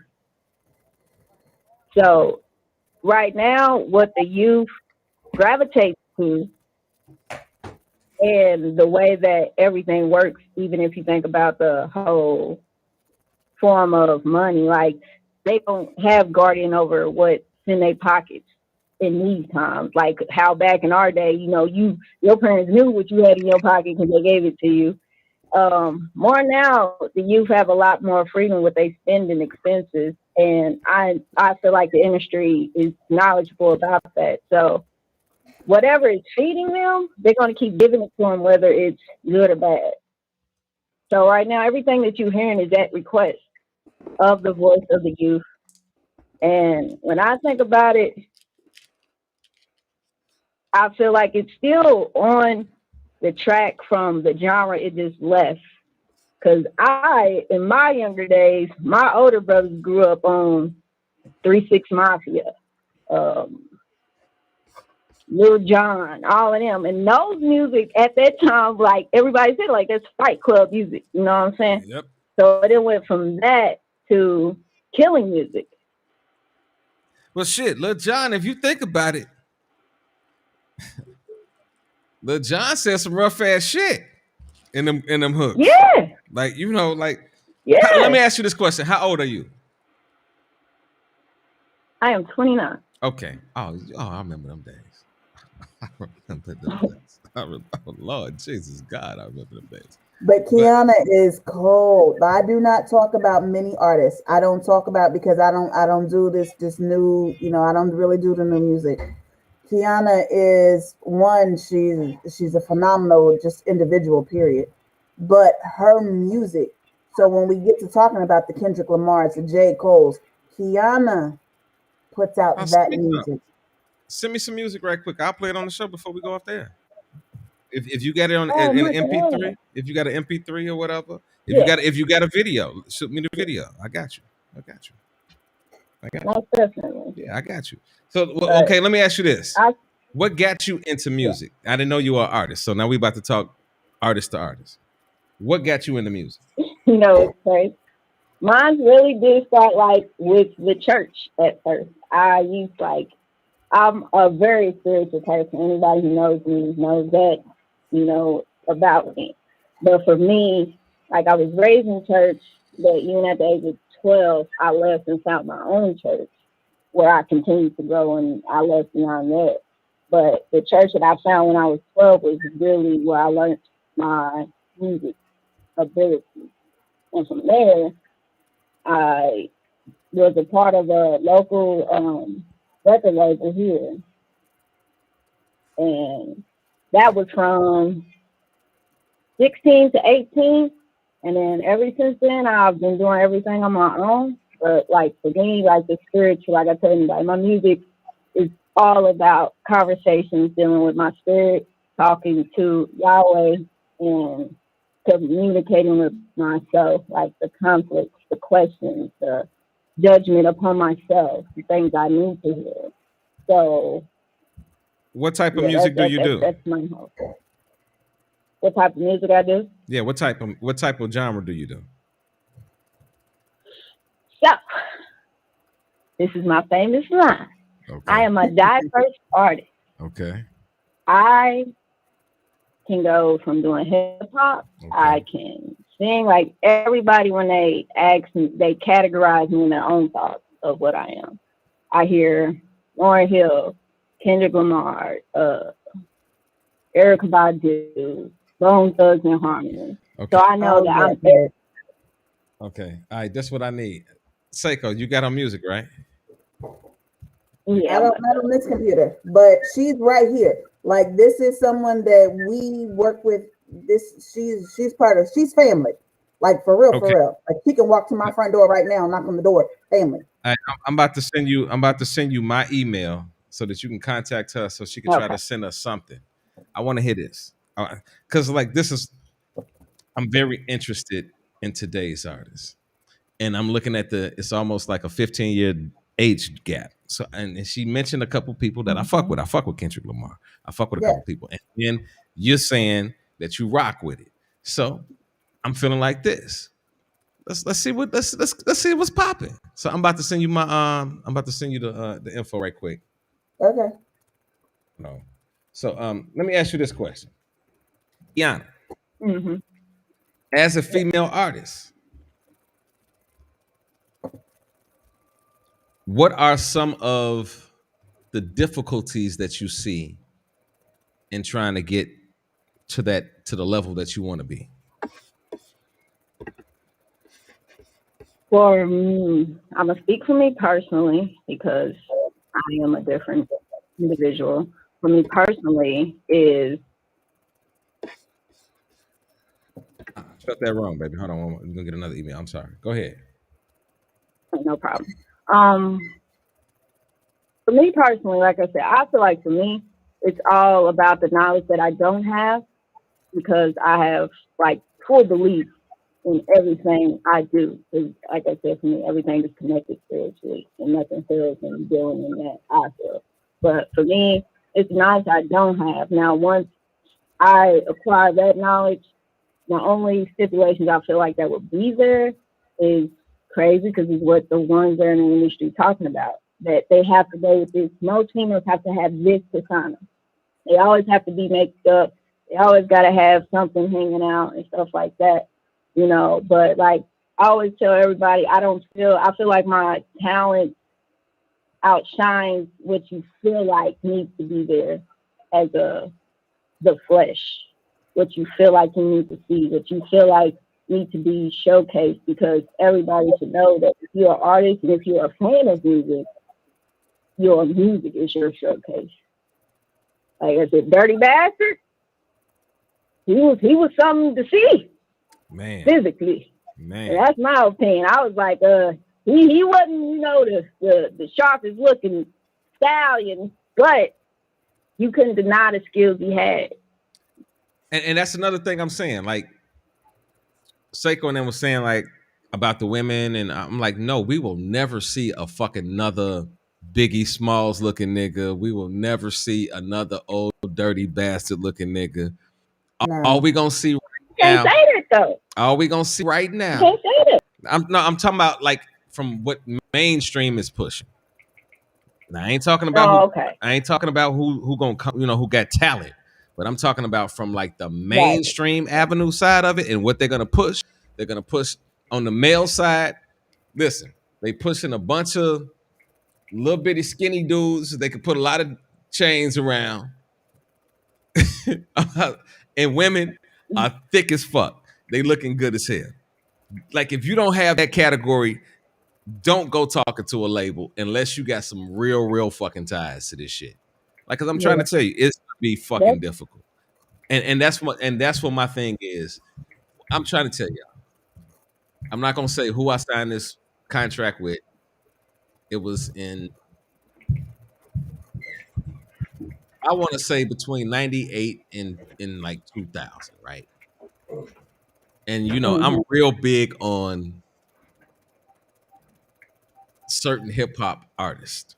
And I'm not gonna say which clique this was, but I'm telling you, I was so fucking big on this one fucking artist until and I actually, you know, did something with some paperwork and signed some shit.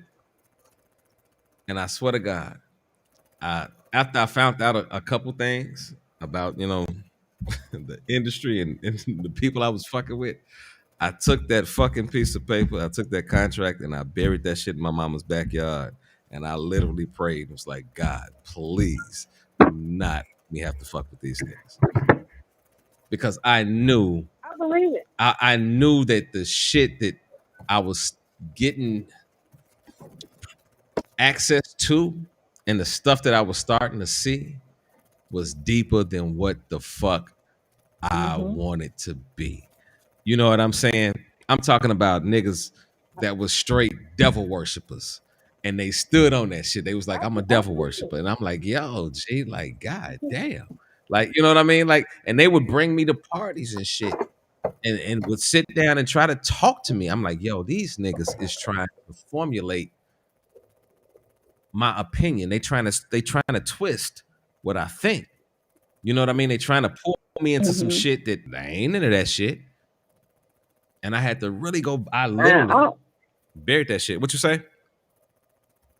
No, I was just gonna adding to that, like for me, even just being working with the label that I was working with local, like I totally agree that you do see a whole nother side that you never thought existed. You see it. And I mean, even simple as it starts at a simple level of knowing that this person is a conscious rapper. That's his style. That's what he does. And then they come to you like, yeah, yeah, that's like what you're talking about is cool, but don't nobody want to hear that. You need to Yeah, they make it change more it. simple. You need to.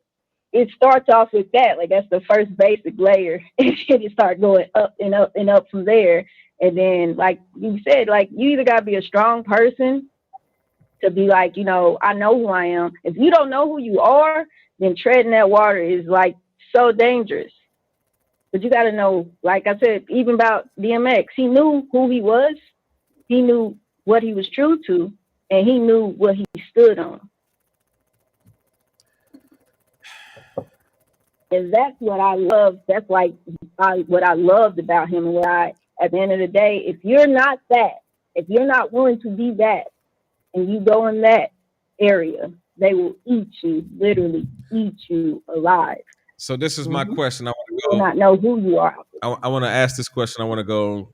Let me go Queenie, Masako, and then I want to come to our guest that's on the line. Do you think that the era of us seeing a dope artist, especially along the lines of being a female, will ever get back to the talent base, or are we too far gone with the visual? And let's just say, let's go across the board. Are we too far gone from ever having them push real music or shit that is of quality music? Do you think that we'll ever get back to that day and time? Let's go. Nope. I Why? think so. I think so for the simple reason of what's happening right now, currently in the world. A lot of people took the pandemic time to recreate themselves, and you see it emerging now. Who that particular artist is going to be that forges that new path, I don't know who it is, but I can see it happening because That's there my is. this is my question to that. What artists do you see emerging like that? Because the only artists that I see that have stood up and said anything during the pandemic that I can say like they, maybe they changed it a little bit are artists that have already been established that are already out. So the question is, do you ever think that we'll get to the point where they're pushing the music from an artist standpoint as opposed to what they want to push and make us listen to? It's going to be the artist that push it, not the industry. But Um, okay, so you saying, so from an industry standpoint, from what you get in your car to listen to, the days of getting in the car and finding and cutting on your radio to hear a good, decent artist, somebody that you can, really rock with, and will have a longevity in the game. That's another thing. Have longevity in the game. You say that day is done. no, I don't think it's done. And the reason I'm saying this is because you have to look at what's happening. Like I said, you have to see what's happening. We just had a black man buy two television stations. We are now having more media access as black people. So what's going to happen is those particular artists that are out there, and I believe the artist is going to be somebody new. You have some older artists that are still they're going back conscious, but I believe the artist is going to be somebody new who is going to make a breakthrough. It's going to push that envelope, and it's going to be based on what we're seeing right now every day, from the verdict we just had, from everything that's going on socially right now. There is somebody out there right now who is sitting on a mega empire, and they don't really know it, but it's out there. Like I said, I seen it coming because listening to if you listen to the baby J. Cole, Kendrick Lamar, people like that, and even if I Anderson Pack, not really a rapper. However, his music, you have to listen to what they're saying, and they're out there. Listen, But this is I the think thing. it's gonna be somebody new. All right, now you just mentioned my man Anderson. Do you know how long Anderson has been out? Yeah, I do. Okay. Now, I'm gonna say this, and because I listen, I'm a true Anderson Paak fan, and what's her name? Hmm. Her. Those two Yes. motherfuckers right now are changing the game. However, with the way that the game is set up right now, Mhm. how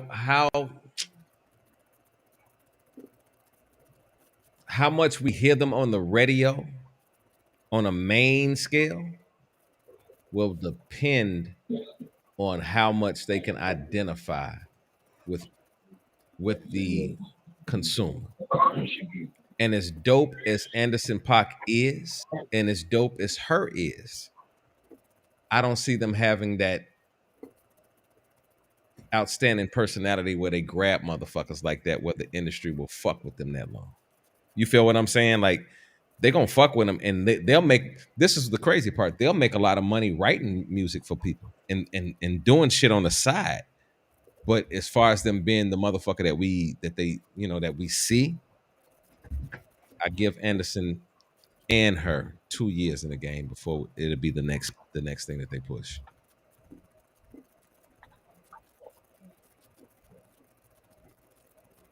What you think about that, Seiko?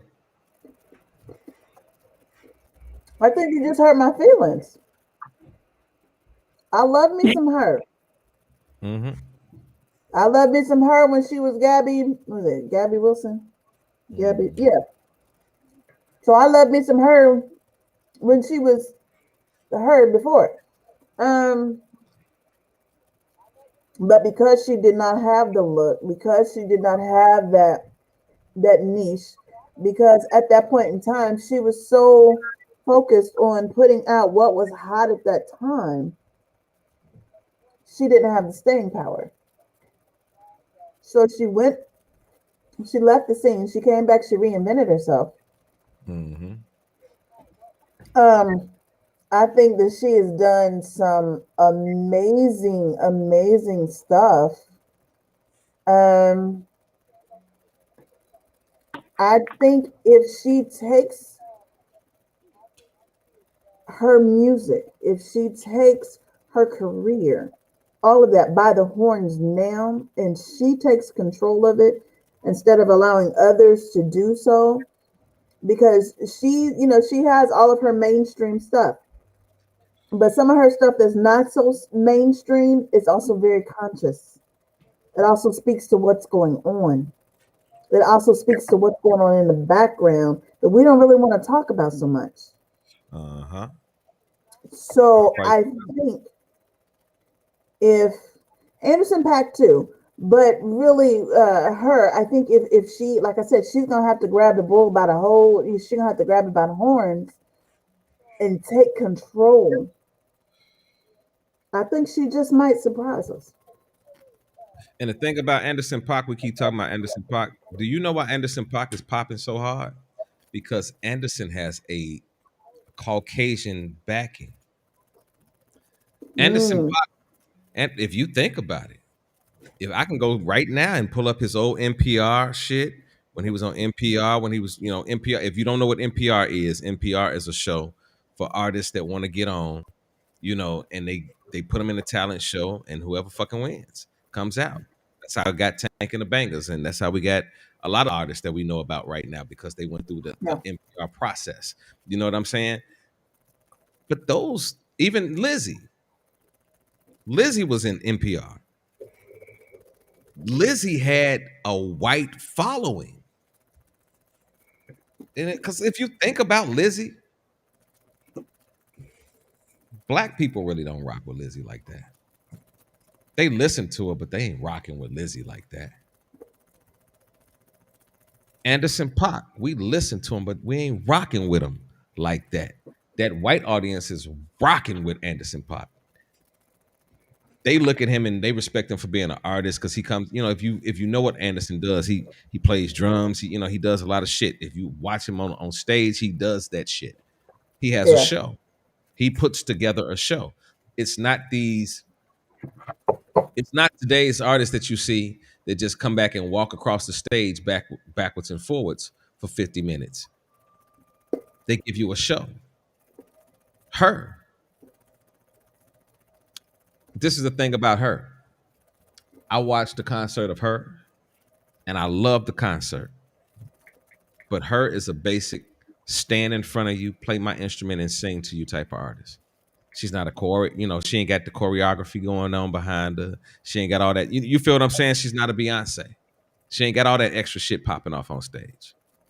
So guess what? They'll let her write. They'll let her write for the next big thing. Think about it. She wrote for Jasmine Sullivan's new shit. Yeah. She writes a lot of good shit. She probably has more money on the back end from writing than she does as being the artist. You feel what I'm saying? And Yeah. that's the fucked up part. Why is it that an artist can make more money writing for somebody else than writing it for themselves? Because why? They won't get paid any other fucking way. Being an artist is just being an artist. You got to have a real fucking desire to be a true artist. Let me hear from my caller. What do you feel about that? Do you feel that there are any females? Do you think that the situation from the way we listen to music right now will change as far as the industry, not from what the consumer personally buys, but from the industry standpoint? Do you see anything changing from that standpoint? Let's go. My opinion, I feel like anything can change. Anything can change. Once, like you said, the industry still, I feel like, still has majority the Caucasian control. I do feel. They have more control over the main radio stations. Right now, for our culture, we gotta want better, and want to hear something different for ourselves. So there can be a change, but it does depend. It's not like, for me as an artist, I can let somebody hear my music and a person like, oh wow, that's great, that's lovely, but if I give them that song and they go in their car and they got something that's in the industry, they already been eating on that. We just gotta wait till we want something different. Because the artist can push, but it's what is the nation eating? What is our culture eating? Because no matter what you push, whatever they're gonna eat, Because like Rhapsody, she's a cold female, and I put her in the category with, that's that conscious female. And when I say like she's cold, and she's in the industry. I only saw her visually on Cypher when they had the BET Hip Hop Awards, but I don't see none of her music being pushed. I don't see nothing from her being everywhere. Like, you can pull up your phone and I'm gonna see something about Lil Baby. I'm gonna see something about NBA YoungBoy. I'm gonna see something about everyone that we all is like. At the end of the day, I feel like they gotta tell their story. But what I also, like I told my brother, he does music, like, it's okay to give a story of darkness because it does exist. But you also have to give them transition of light. In every situation, everything must have balance. So it can, but it depends on if we want that. If the majority of the consumer of the music wants that. Because you can have all the good music you want, but if the consumers are eating others, they're going to eat others. And that's how I feel, coming from an artist standpoint on that situation. Hey, can you do me a favor, baby girl? Can you check your phone? Maseko's trying to get you to send the music over to her. And we don't think that you see the message. Oh. Okay. Yeah. I don't know. I personally think, it's not too late. You can never say it's too late. Because, I'm just saying. Queen said at first. I'm just saying personally, and this is what I feel, because okay, you have to look at what the machine is doing. Like, a lot of times you have to step out of what you personally feel and look at what the machine is doing. The machine has gone from, and because listen to this, check this out. We all got radios, right? Now, right. we all, okay, you, and what's y'all in what state is that? Y'all in Indianapolis, right? Seiko? Yep. Okay. So, how many black stations do you have? I'm gonna listen to the breakdown that I'm about to go through. I'm gonna ask a couple questions. How many black stations do y'all have in y'all city? 3 that I can think of right Okay. now. Okay. Now, what type of radio stations are they? You have one that plays R&B, one that plays pretty much, but predominantly rap, and then you have one that has a mix. Okay. Now, the R&B, is it R&B or is it old school R&B? I'm gonna say old school because we ain't got no modern R&B. Okay. Now, listen to what I'm about to ask next. When you go through your radio station and you just say, for instance, you go to a new city and you know how you funnel through the radio stations and you try to find something that you can listen to. How many white Mm-hmm. stations do you find with all different types of genres? You find your country song, you find your country station, you find your talk shows, you find your like your acid music, you find your house shit, you find all these different genres of music. And they all have their own fucking listening stations. Like people, they have their own listeners. Black people only have the 3 stations that we just got through discussing. The same stations that you just got through breaking down in my city, I have the same thing. I have the hip hop station, which is supposed to be hip hop and R&B, but all we really is hip hop. Then we have the old school station, and then we have the original station, which is WGCI, which is supposed to been was originally back in the day was they played every fucking thing. GCI back in the day played everything, but now GCI only plays one particular style of music. So when I found out about Sirius XM, I was tripping because I was like, damn, they playing like really good fucking music. And I was finding out about artists that I did not fucking know about. Listening to the shit like this is dope. So guess what happened? It got to the point where I didn't even cut on the fucking station that my city is even playing. I don't even listen to the radio anymore. I listen to Sirius XM. I listen to Apple Music. I listen to what the fuck I want to listen to. But if I'm listening to what the fuck they're pushing to me to tell me to listen to what they're saying is hot music right now. No, it's not. This is the shit that you're pushing to me. And if you are an artist, you know about this. You can't just be a hot artist and say and go to the radio station and say play my shit. No, you can't.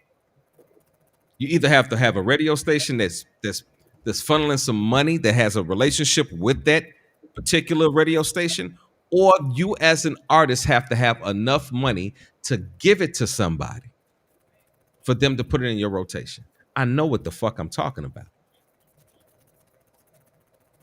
Or you got to be cool enough with somebody that's in that position to play your shit. If it does not fall into one of them 3 categories, you are one of them motherfuckers that has good music that you have to figure out how to get people to listen to it. Talk, caller. I would say, but because I can't put it from my research. What is pushing more music nowadays is really not even the radio station. It's podcasts. It's the media, social media. Like everybody that's in the industry would tell you now. Like, yeah, the radio stations is cool, but that's not where the push is coming from. It's really coming from everybody transitioning to online. So everything that's online. But like I said, still how you use the radio station, it still applies to the work that they use online. Whatever they push, but like I said, you can say that they push it, and they are. But it's responsibility of self. It's responsibility of as a individual. So the machine is gone. The machine is have gone. your favorite, but yeah, you got the machine, but the machine only operates off of who's willing to eat from it. If we do, like I said, even with $1, if we all say, if The union. Everybody that's underneath upper class just say, you know what? Money don't mean nothing to us. We're not using it no more. We're going to do our own thing. What will money mean? We are the majority. We are the majority, point blank. So it's our choice. Just like they saying now, we can take our dollar backs from them. Everybody open up their own black business. Everybody's doing that now. And they're stepping away from that individual machine. We have the power to step away from any machine that exists right now. I agree But what do we want? I agree with that concept. What do we want? I agree with the concept that we have the power to change. But what I disagree with you at is that the majority that you just spoke about move in the majority of being see if people had a more individual thought process and what they really thought was what see if we as the consumer put the pressure onto the radio stations and said I'm tired of listening to this shit, I'm about to if the consumer, but the consumer is just going to sit there and listen.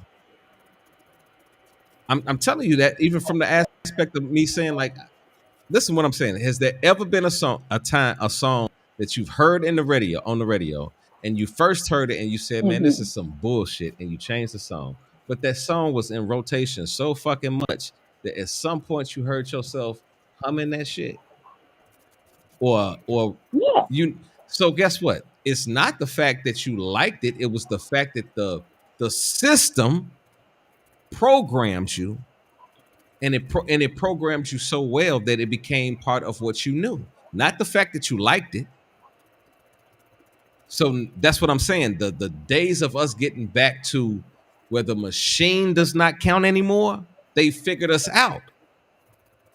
If you think about TV, cable, we pay more for cable now with less to watch. Think about what I'm saying. They go up on the cable. I feel you. They add channels, but it's actually less to watch. They watered down our mentality. And guess what? And I know this for a fact. When I moved into my place and I did not have my cable, it was like, damn, I can't watch TV. Now, guess what? I only watch a few shows anyway. I don't watch $250 worth of me paying a bill every fucking month. But they know that I'm programmed enough to pay that $200. Think about what I'm saying. I pay that $250 a month to fuck around and watch, to pay for some shit that I can only watch a few things. That's how they got the music shit. They just throw it a little bit out there. Fuck with you just enough. Okay. But then what they want to feed you is my bad. But what they feeding us what they pushing to us, what they want us to listen to, is nothing of substance anymore. Not saying that the artists aren't out there, not saying that they don't deserve to be listened to, but the machine that is going to push them is not the machine that we grew up on. It's the machine is changing. Go ahead, and then we get ready to end the show. I'm been waiting on this inbox. I haven't got it yet, but and I promise you. I sent it. Okay. What you just said, perfect sense. That makes perfect sense. But you kind of had your own rebuttal in there. So listen, like you said, you ever listen to something, you didn't like it, thought it was whack, but they keep replaying it. Now it's stuck in your head.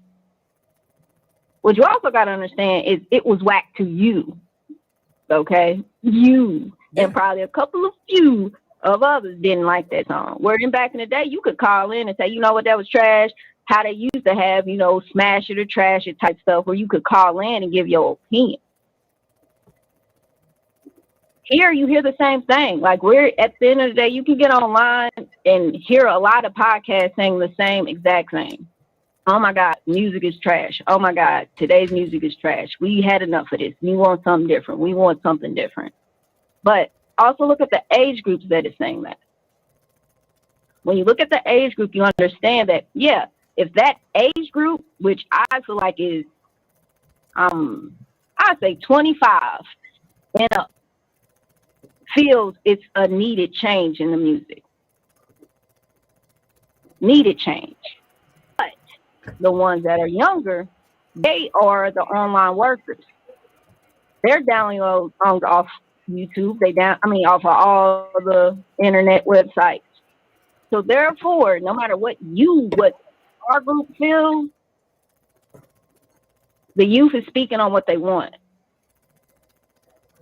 We feel this way.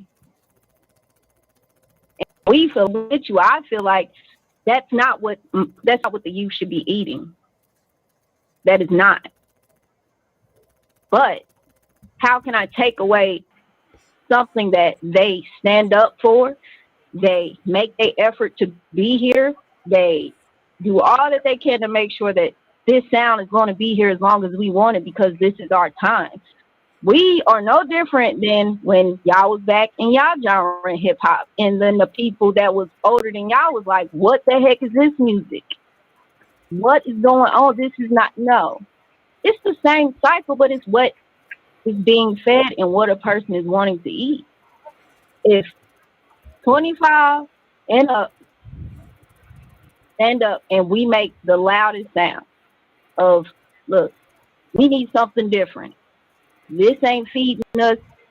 This ain't what we need, and we don't like what it's doing to what the next generation is going to be. Everything I feel like boils down to the broken bridges of generation. Instead of having, for me, because I work and I record a lot of younger artists, and I talk to them about everything that they lay once I hear it.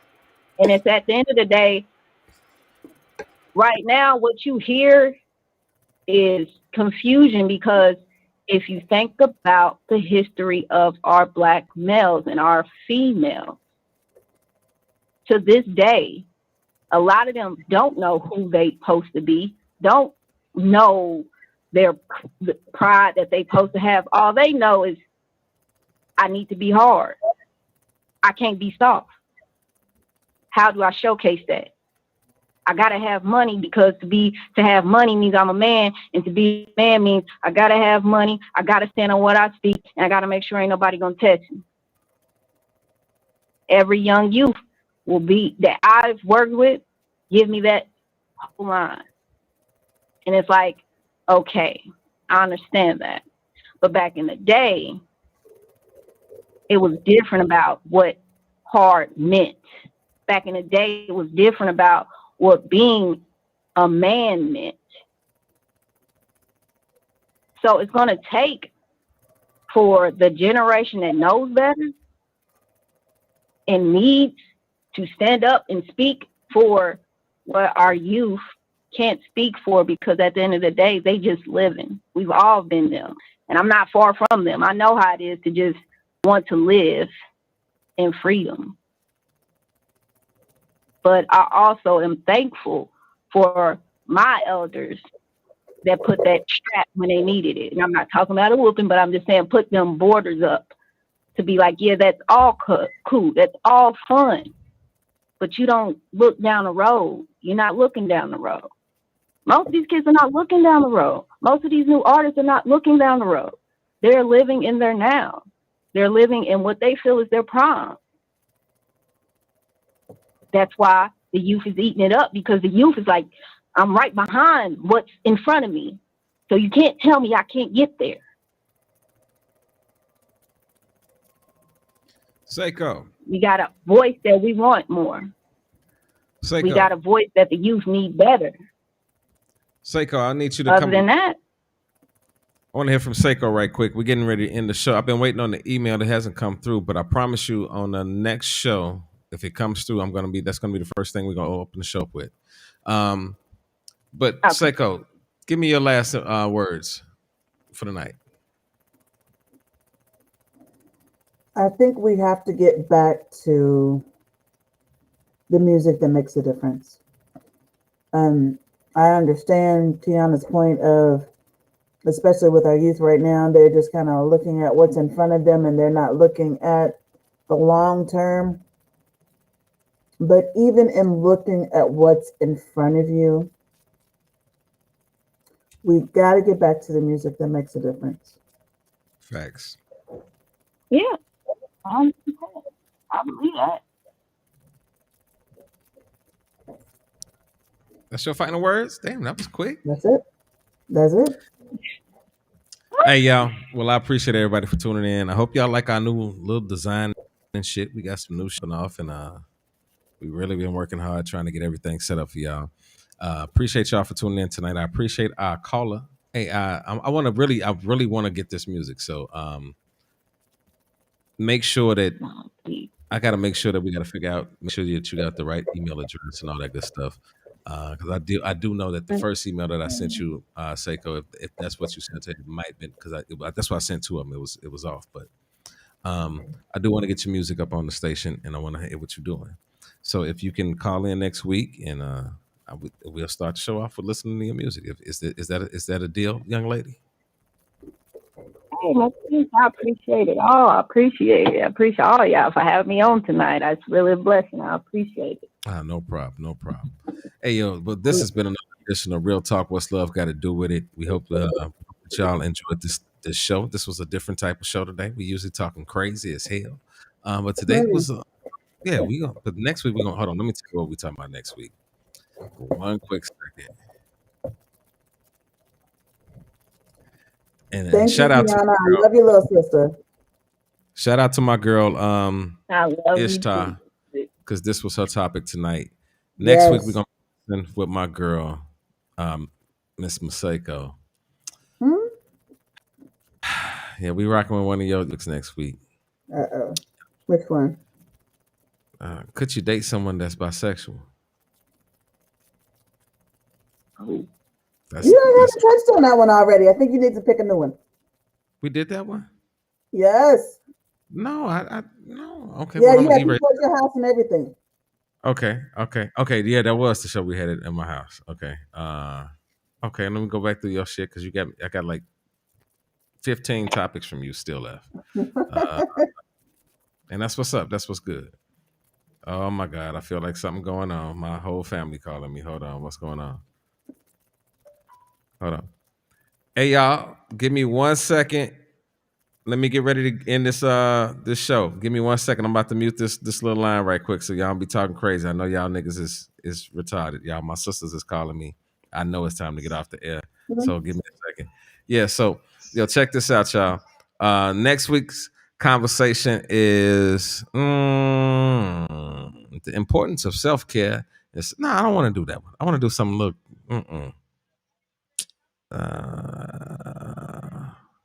Why can't we be friends? Do you have to give up the rest of your family because of a breakup? Oh, do you have to give up the rest of the family because of a breakup? I think that's gonna be a good Ooh, one. yes. Is that That's one of gonna be mine too? yeah, that's one of yours, baby. Because I That's know why. Look, I know exactly why too. So yes, boo, yes. And I'm about to but yeah. have that whole plan on the line next week. All right, y'all. Well, I'm about to get up off this here. I appreciate everybody for tuning in tonight. I love y'all. I appreciate our caller for calling in tonight. We're about to get this thing cracking next week. Make sure y'all tune in Wednesday for Talking Dirty. We got that one gonna be lit. I promise y'all. Y'all want to hear that dirty shit? Y'all will definitely hear it on this weekend. I'm up out of here, man. Appreciate y'all. Have a good one. Good night.